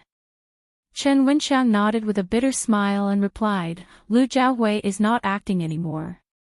He quit the crew. Lu Jiahui was the actor who played the role of Grandma Tree Spirit. He was a local of Xiangjiang and had played countless roles in the past few decades. He was quite famous for playing villains. Lu Qin had seen him many times when he watched Xiangjiang movies. The cast of A Chinese Ghost Story could be said to be weak. Lu Jiahui was also considered a small star. Since Lu Jiahui didn't have any scenes in the past 2 days, he wasn't on the set. However, it was obvious that he knew what had happened here. That was why he took the initiative to quit. This kind of veteran actor was usually very trustworthy. If his reputation was ruined in this industry, then no crew would be willing to hire him. It was equivalent to destroying his own rice bowl. If it wasn't for the great pressure, Lu Jiahui definitely wouldn't break the contract like this. Motherf ***. The more Chen Wenxiang thought about it, the angrier he got. He couldn't help but curse. This original actor was really a grandma. Lu Qin was almost amused by Chen Wenxiang's curse. Wasn't Lu Jiahui hired by Jiayang? This role was fought over by Jiayang Pictures during the negotiation. Now that Lu Jiahui broke the contract, it was also a slap in the face to Jiayang Pictures. How could Jiayang remain indifferent? Chen Wenxiang smiled bitterly. It was Jiayang's people who informed me. Then there was no turning back. Lu Qin also had the urge to curse. He suppressed the anger in his heart and said in a deep voice, Uncle Chang, don't call the police. Please ask Uncle Ma to come over. Chen Wenxiang was stunned. He immediately understood what Lu Qin meant. Lu Jiahui ran away. If the other more important supporting actor, Ma Rongjin, also ran away, then the crew would be paralyzed. It would be a complete mess. Compared to Lu Jiahui, who was doing well in the industry, Ma Rongjin, who had always been a flop, was probably even weaker. Therefore, at this time, Lu Qin couldn't panic. He had to find a way to stabilize the crew's morale. The first step was to ensure that an important role like Ma Rongjin wouldn't go wrong. Ma Rongjin soon arrived. Ma Rongjin was also a supporting actor, and he also didn't have any scenes to shoot. Ma Rongjin was different from Lu Jiahui, who disappeared after the opening ceremony. He had been with the crew the whole time and even helped with some chores. Maybe because he had lost it before, Ma Rongjin knew how to cherish this opportunity. He didn't brag, but used his actions to show his efforts. Young Master Lu, you wanted to see me? Lu Qin asked directly, Uncle Ma, did anyone ask you to leave the crew?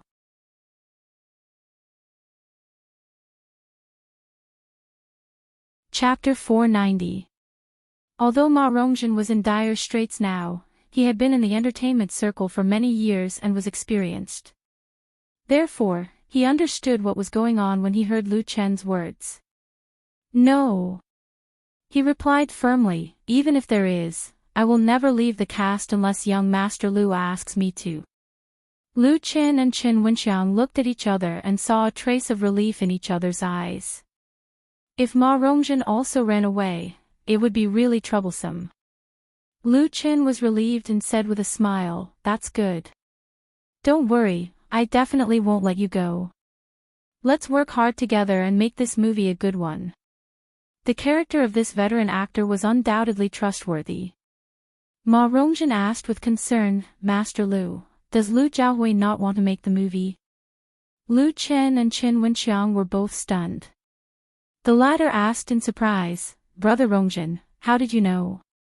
This man, Ma Rongjin's eyes flashed a touch of disdain and said, he is not only cunning, but also extremely afraid of death.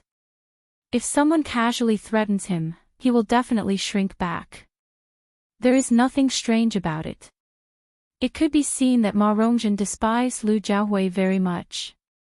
They probably had some grievances in the past. Lu Chen didn't care about their gossip. He cared about Ma Rongjin himself. Uncle Ma, aren't you afraid that Xingyi Hall is behind Honghua? Ma Rongjin smiled and said, what am I afraid of? My life is worthless now. If Xingyi Hall makes trouble for me, then I will risk my life to fight with them. The current Hong Kong is not the Hong Kong of decades ago. The Jiang family can't cover the sky in Hong Kong. Ma Rongjin said frankly, if Xingyi Hall makes trouble for me in the past, maybe I will shrink back like Lu Jiahui.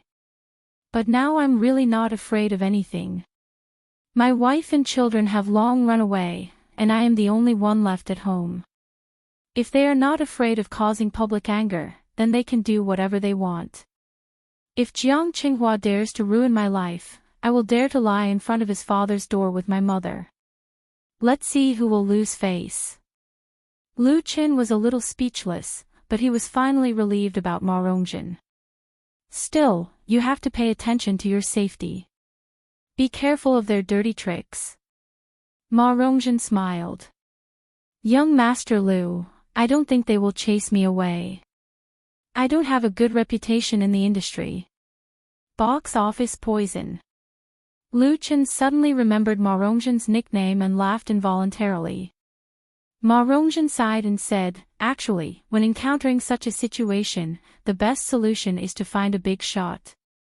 Unfortunately, I don't have any face now. I'm sorry that I can't help you.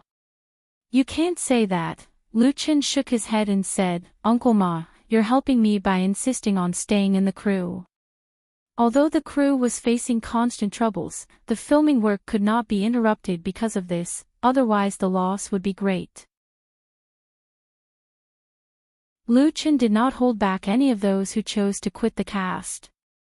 Anyone who wanted to leave could leave. Nothing that was forced would not be sweet. As for Lu Jiahui, he was invited by Jiayang Pictures. Naturally, Jiayang Pictures would give an explanation. That night, Zhou Yi, the boss of Jiayang Pictures, called Lu Chen again. Through a middleman, Honghua gave a settlement condition. Buying shares is a must. Zhou Yi said over the phone. His voice sounded very tired and weak. As for how much shares, we need to sit down and discuss it. The middleman's bottom line is no less than 35%. Honghua will set up a new film company to participate in the shooting and distribution of the new film as the main shareholder. They wanted at least 35% of the film shares. The last bit of hope in Lu Chen's heart was gone. These gangs and societies were so greedy that giving them even 1% wasn't a good idea. But he still listened to Zhou Yi patiently. In addition, Honghua suggested that they choose someone to be the director and producer. The male and female leads can remain the same. Well, Lu Chen could not listen to it anymore. The most important members of a film crew would always be the director and producer.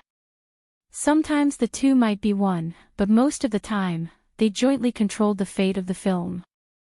Honghua not only wanted to buy shares, but also wanted to take away the director and producer. It was equivalent to controlling the life and death of a Chinese ghost story in their own hands. How could Lu Chen agree? Boss Zhou, you don't have to say any more. I will not agree to any of their conditions. If they insist on making trouble, then I can only accompany them to the end. Lu Chen's answer was resolute, with unshakable determination and confidence. That was never to bow down. Shou-yi was not surprised. If it were him, he would rather break up the business than agree to such bad conditions, that was equivalent to directly kneeling on the ground. After thinking for a moment, he still said his guess. Young Master Liu, I think their ultimate goal is not to ask for shares, but to drive you away from Xiangjiang. Shou-yi put himself in Honghua's shoes. If he was interested in the movie, A Chinese Ghost Story, and wanted to take it by force, the time to choose to make trouble was not now. The best time was when the filming was halfway through. At that time, Lu Qin had invested a large amount of money. If he withdrew, the loss would be great, and he might give in. Now that he had just started, he wanted to buy shares and the director and producer. Did he really think others were idiots? Therefore, Shou-yi suspected that Honghua's purpose was to drive Lu Qin away. Lu Qin felt that Shou-yi's guess was very reasonable, but he was very puzzled. What good will it do for Honghua if I leave? Lu Qin came to Xiangjiang to shoot a movie, so there should be no conflict with Honghua, who was currently in the food and beverage business. Moreover, he had previously ordered box lunches from the latter to do business. Shou-yi said, I don't know, but I know that Jiang Qinghua is a very smart person. He doesn't do business that loses money, and he won't waste time and energy on things that harm others without benefiting himself. So as to what the truth is, I can only find a way to find out. Be careful here. After ending the call with Shou-yi, Lu Qin thought for a moment and dialed Wang Yong's cell phone. After so many things had happened, although the crew had already called the police and complained to the management of the film city, the safety of the crew still had to be maintained by themselves. Therefore, he asked Wang Yong to personally stay on the set to look after the equipment at night. After giving a few serious instructions to Wang Yong, Lu Qin went to bed to rest. The next morning, he was woken up from his sleep by the urgent ringing of the phone. Opening his eyes, Lu Qin immediately turned over and grabbed the landline on the bedside table. He put the phone to his ear. Hello. Wang Yong's excited voice came from the phone. Young Master Liu, we caught the two guys who caused trouble. What? Lu Qin was suddenly completely awake.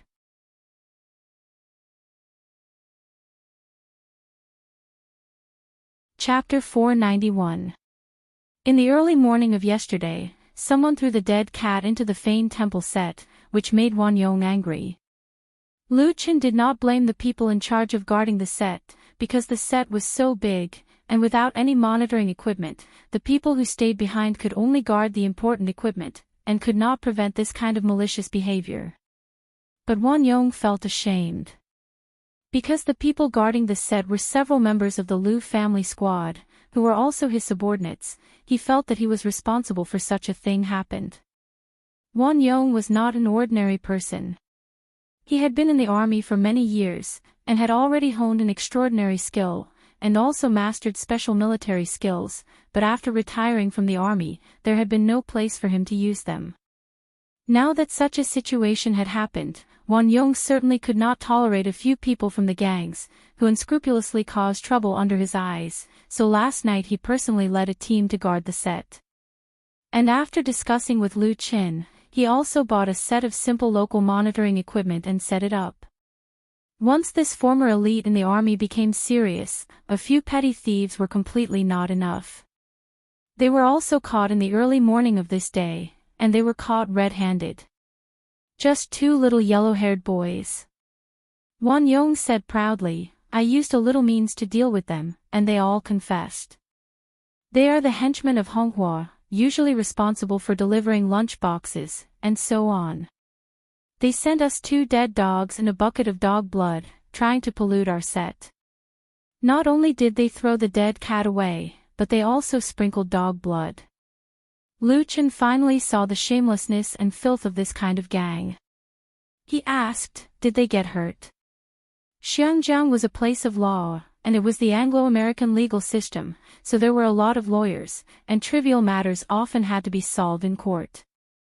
Wang Yong did not call the police immediately after catching the troublemakers, but first vented his anger. If they really got hurt, then things would be very troublesome. At that time, Honghua would definitely use this as a pretext, and the crew would become unreasonable. Won Yong smiled and said, "Don't worry about my methods. Even if I send these two guys to the hospital for an MRI scan, they definitely won't be able to detect any injuries. Originally, I had prepared more than 10 methods, but in the end, before I even finished 2 of them, they already confessed everything with snot and tears on their faces." Lu Chen didn't know whether to laugh or cry because it sounded like Won Yong wasn't satisfied. He said, "You've done a good job. I'll come over now and call the police when I arrive." If he was present when the police arrived, he should be able to put some pressure on them. After thinking about it, Lu Chen gave Zhou Yi a call. In the end, it was Zhou Yi's assistant who picked up the phone, saying that the boss was still resting. Lu Chen did not mind and informed the other party about the situation at the set. Then, he hurriedly washed up and contacted Chen Wenxiang to rush to Lion Rock together. Chen Wenxiang was very happy when he found out that the culprit had been caught red-handed. He said that he had finally gotten his revenge. He believed that this time, Honghua's side would have to suffer a little in the lawsuit and reduce the pressure on the production team. However, to the two of them's surprise, Won Yong made a call halfway through the car. Just a few minutes ago, a group of people wearing Honghua's restaurant uniforms appeared at Fein Temple. They blocked the entrance of the set and clamored for the crew to release the culprit. "How arrogant!" Lu Chen replied without hesitation, "Call the police immediately and guard the set. Don't let them break in.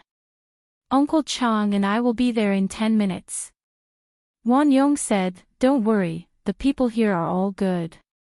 Unless they use their weapons, I can guarantee that they won't be able to break in even if there are twice as many of them. Then it's all up to you." After ending the call with Won Yong, Lu Chen said to Chen Wenxiang, "Uncle Chang, inform the management of the studio." To be honest, Lu Chen was very dissatisfied with the management of Lion Rock Studio. It was impossible for them to be completely unaware of such a problem that the crew of A Chinese Ghost Story had encountered, but they pretended to be deaf and dumb. Lu Chen would never believe that there was no internal collusion between Honghua and the management of the studio.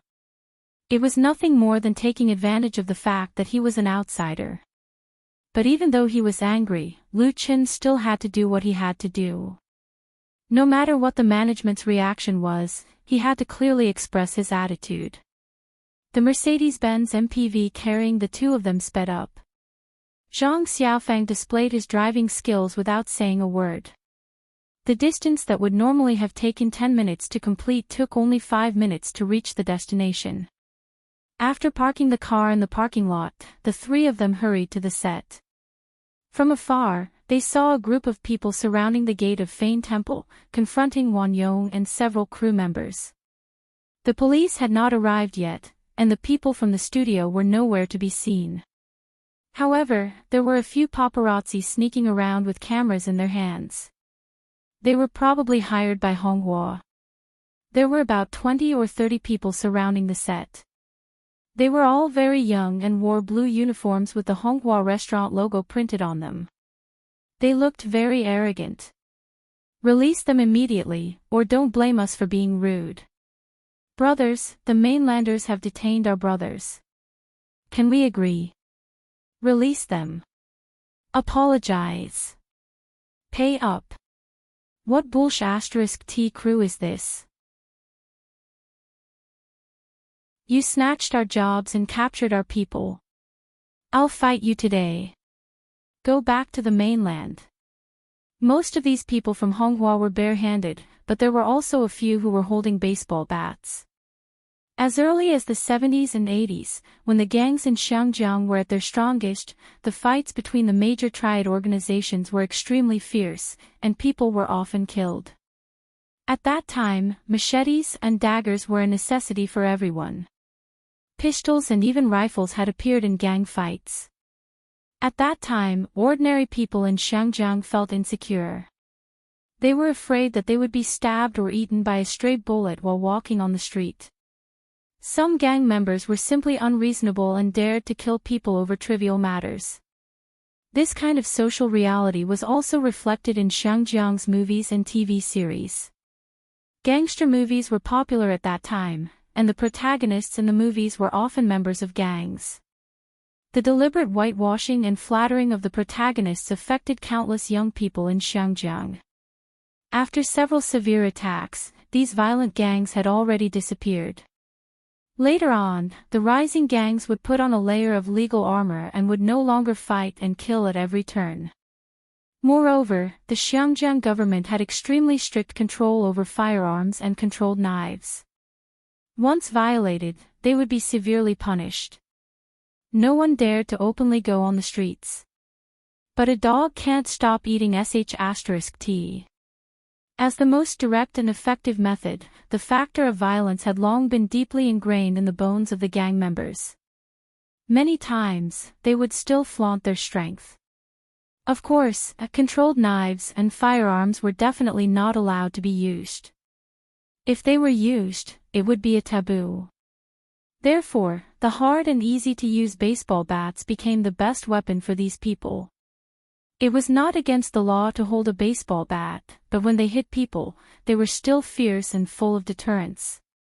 When Lu Qin appeared on the set with Chen Wenxiang and Zhang Xiaofang, someone immediately noticed him.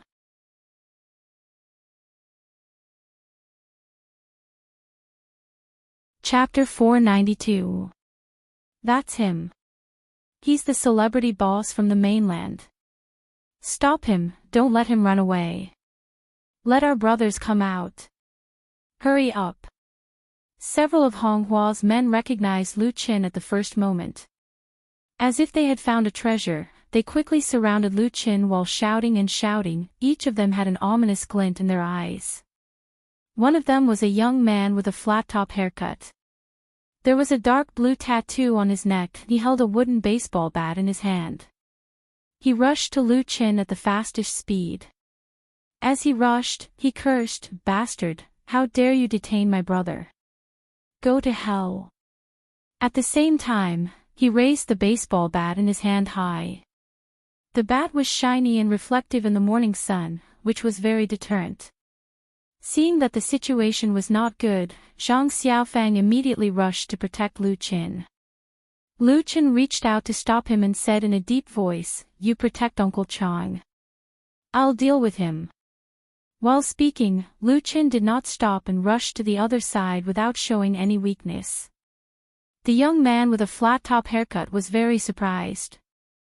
In his impression, a delicate and noble star artist like Lu Qin is the most timid in the face of violence and intimidation.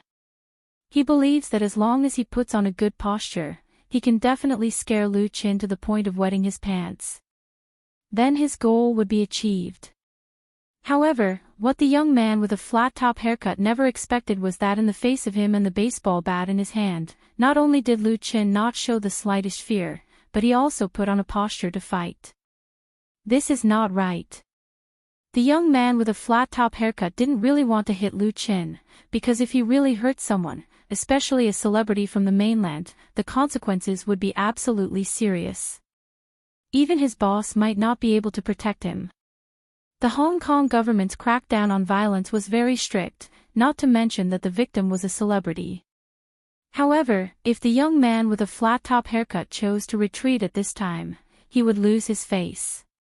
With so many brothers watching, he would become a joke in the martial arts world if it was spread out. As a member of a club, his head could be chopped off and his blood could flow, but he could not afford to lose face. At this moment, several thoughts flashed through the young man's mind. In the end, the violent emotions hidden deep in his heart prevailed. He growled and swung the baseball bat at Lu Qin's left shoulder. Otherwise, it would be no problem to smash someone's head to smack them to death. Moreover, he still reserved some strength. As long as he could successfully scare Lu Qin, it would be enough to let Lu Qin suffer a little. This was also specially instructed by the people above. The young man with the crew cut could be considered a smart person, but unfortunately, he was facing Lu Qin. When he saw the other party brandishing his weapon, Lu Chen suddenly sped up. His body rushed forward like an arrow shot from a bow, like a ferocious beast pouncing on its prey. In the blink of an eye, he collided with the young man with the crew cut.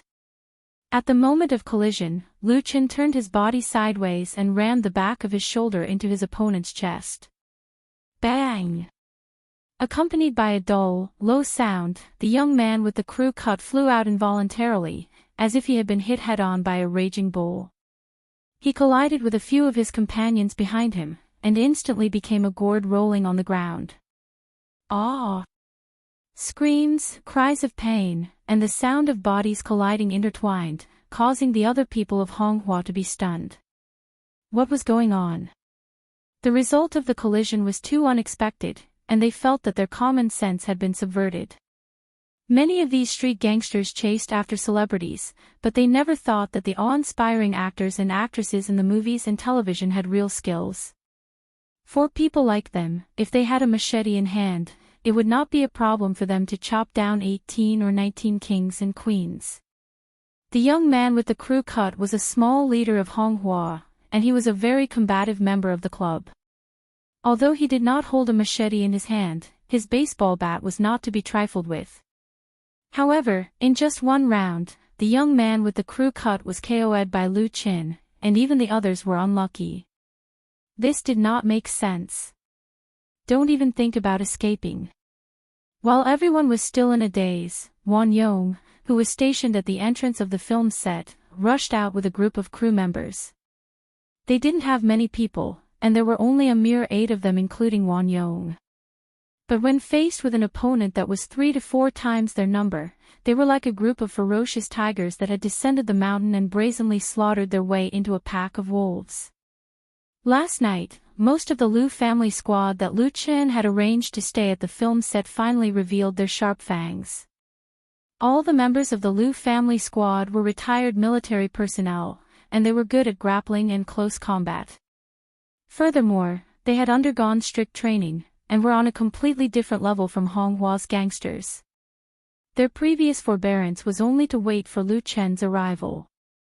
Now that Lu Chen had personally made a move, of course Won Yong would not just stand by and watch. He immediately commanded the Lu family squad to move out. The battle, from the very beginning, showed a one-sided trend. Although Honghua's gangsters had the advantage in numbers, in terms of organization, action, and combat effectiveness, they could not be compared to the former at all. Therefore, in an instant, they threw away their helmets and abandoned their armor. The Lu family squad led by Won Yong captured a gangster and used the plastic buckles that they carried with them to tie up his hands.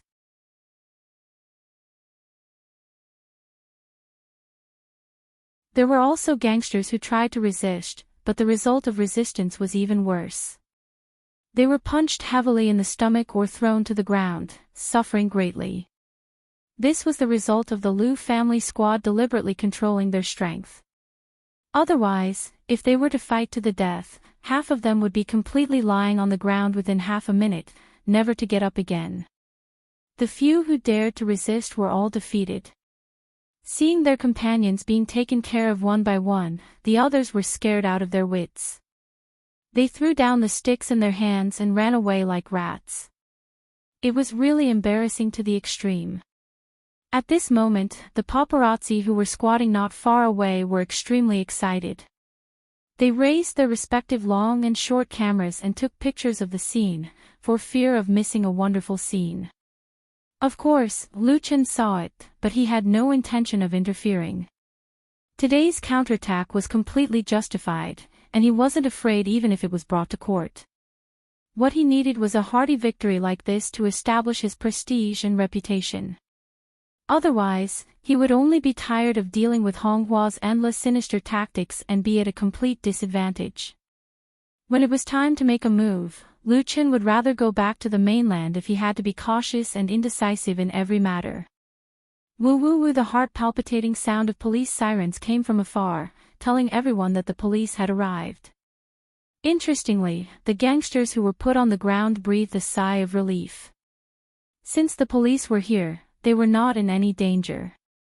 In fact, it was not only the police who showed up, but also the people from the film city's management organization. The ruins of Fane Temple, located in a remote corner of Lion Rock Hill, had never been as lively as it was now. While Chen Wenxiang was negotiating with the police and the management of Film City, Lu Chen made a second call to Zhou Yi.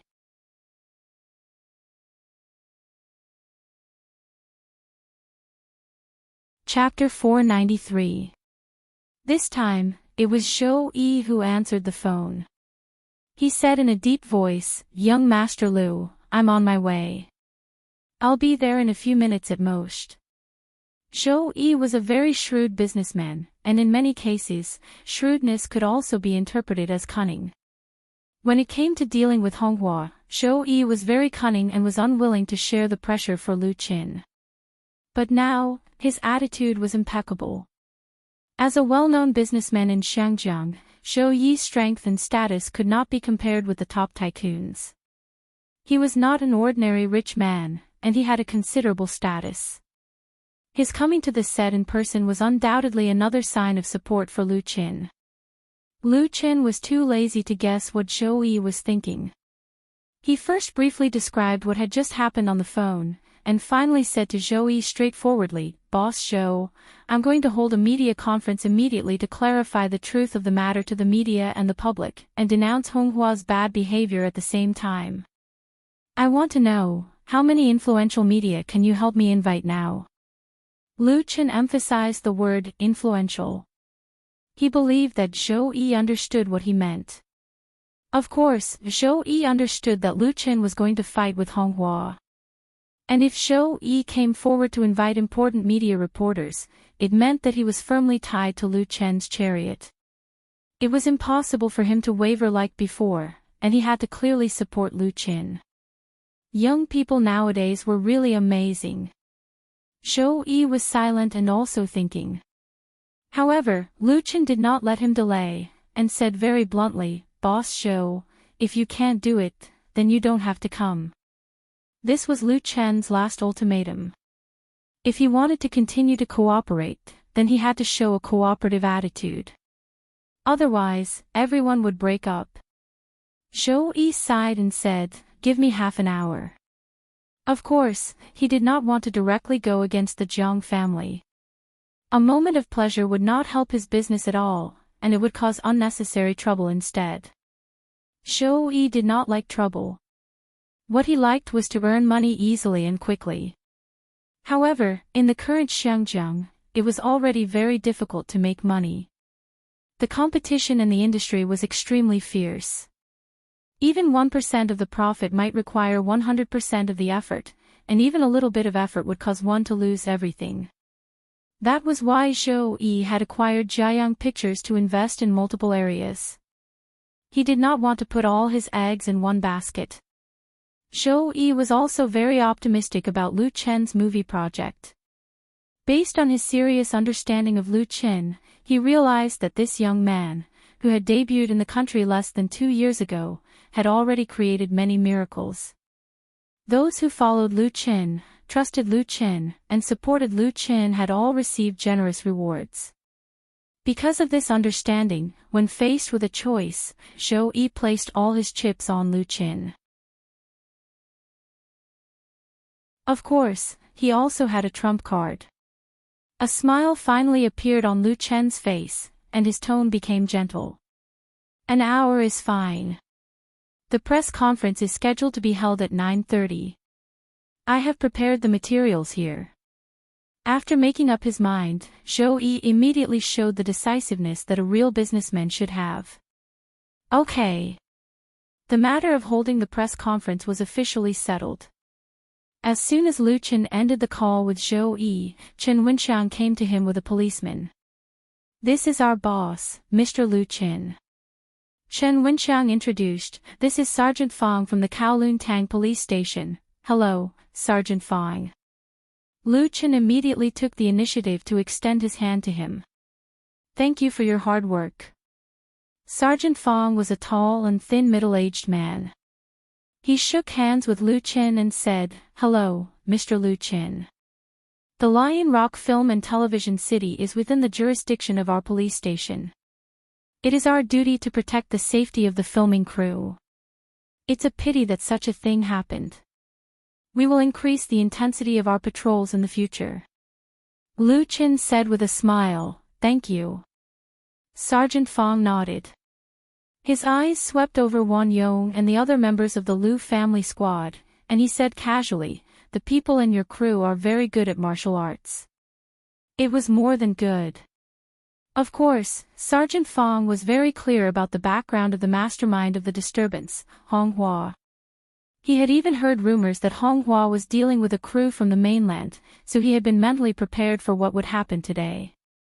But what he didn't expect was that Hong Hua, who came to make trouble, actually suffered such a big loss. More than 20 people were subdued on the spot, and they were so fast that he could only clean up the mess when he arrived with his team. This made Sergeant Fong vigilant. In the 70s and 80s, there was a special force in Hong Kong called the Big Circle Gang. Its members were all from the mainland, and their methods were particularly cruel. Later, they were the most severely suppressed. When Sergeant Fong was a child, he had a deep impression of the Big Circle Gang. The powerful members of the Lu family squad made him have some subtle associations. Lu Qin said with a smile, "They are martial arts masters in charge of staying on the set. They are all retired soldiers."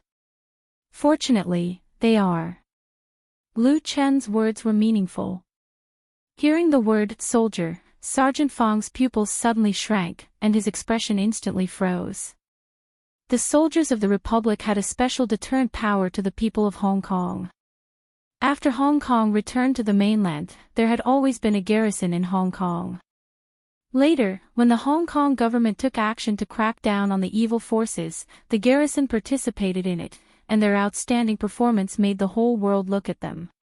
But Sergeant Fong reacted very quickly, and immediately said with a smile, "No wonder, no wonder. But we have to bring these troublemakers back to the police station for interrogation. Please believe that the police will definitely deal with them impartially." Imperceptibly, he was a little more polite to Lu Qin. "Thank you, Sergeant Fong." Lu Qin shook hands with him again. "Then I'll leave it to the police to deal with." Because the incident was a little big, the Kowloon Tong police station sent a number of police cars, including a riot police car. There were more than 20 police officers, so when they brought the troublemakers back, it was quite a big scene. Probably because the news had spread, there were more and more reporters around the set. Many paparazzi came out of nowhere and kept taking pictures of the police and the arrested Hong Chinese. Some reporters even went straight to Lu Qin. "Mr. Lu Qin, I'm a reporter from the Kowloon Express. Can you tell me what exactly happened?" Lu Qin stopped Zhang Xiaofeng, who was about to stop the reporters, and said, "Our crew will hold a media conference here at 9:30. All reporters are welcome to come and interview." After saying that, he ignored the reporters who were trying to continue asking questions and turned around to return to the set. "Lu Qin, Mr. Lu Qin." The other reporters who had just surrounded them could only see Lu Chen's back as he left.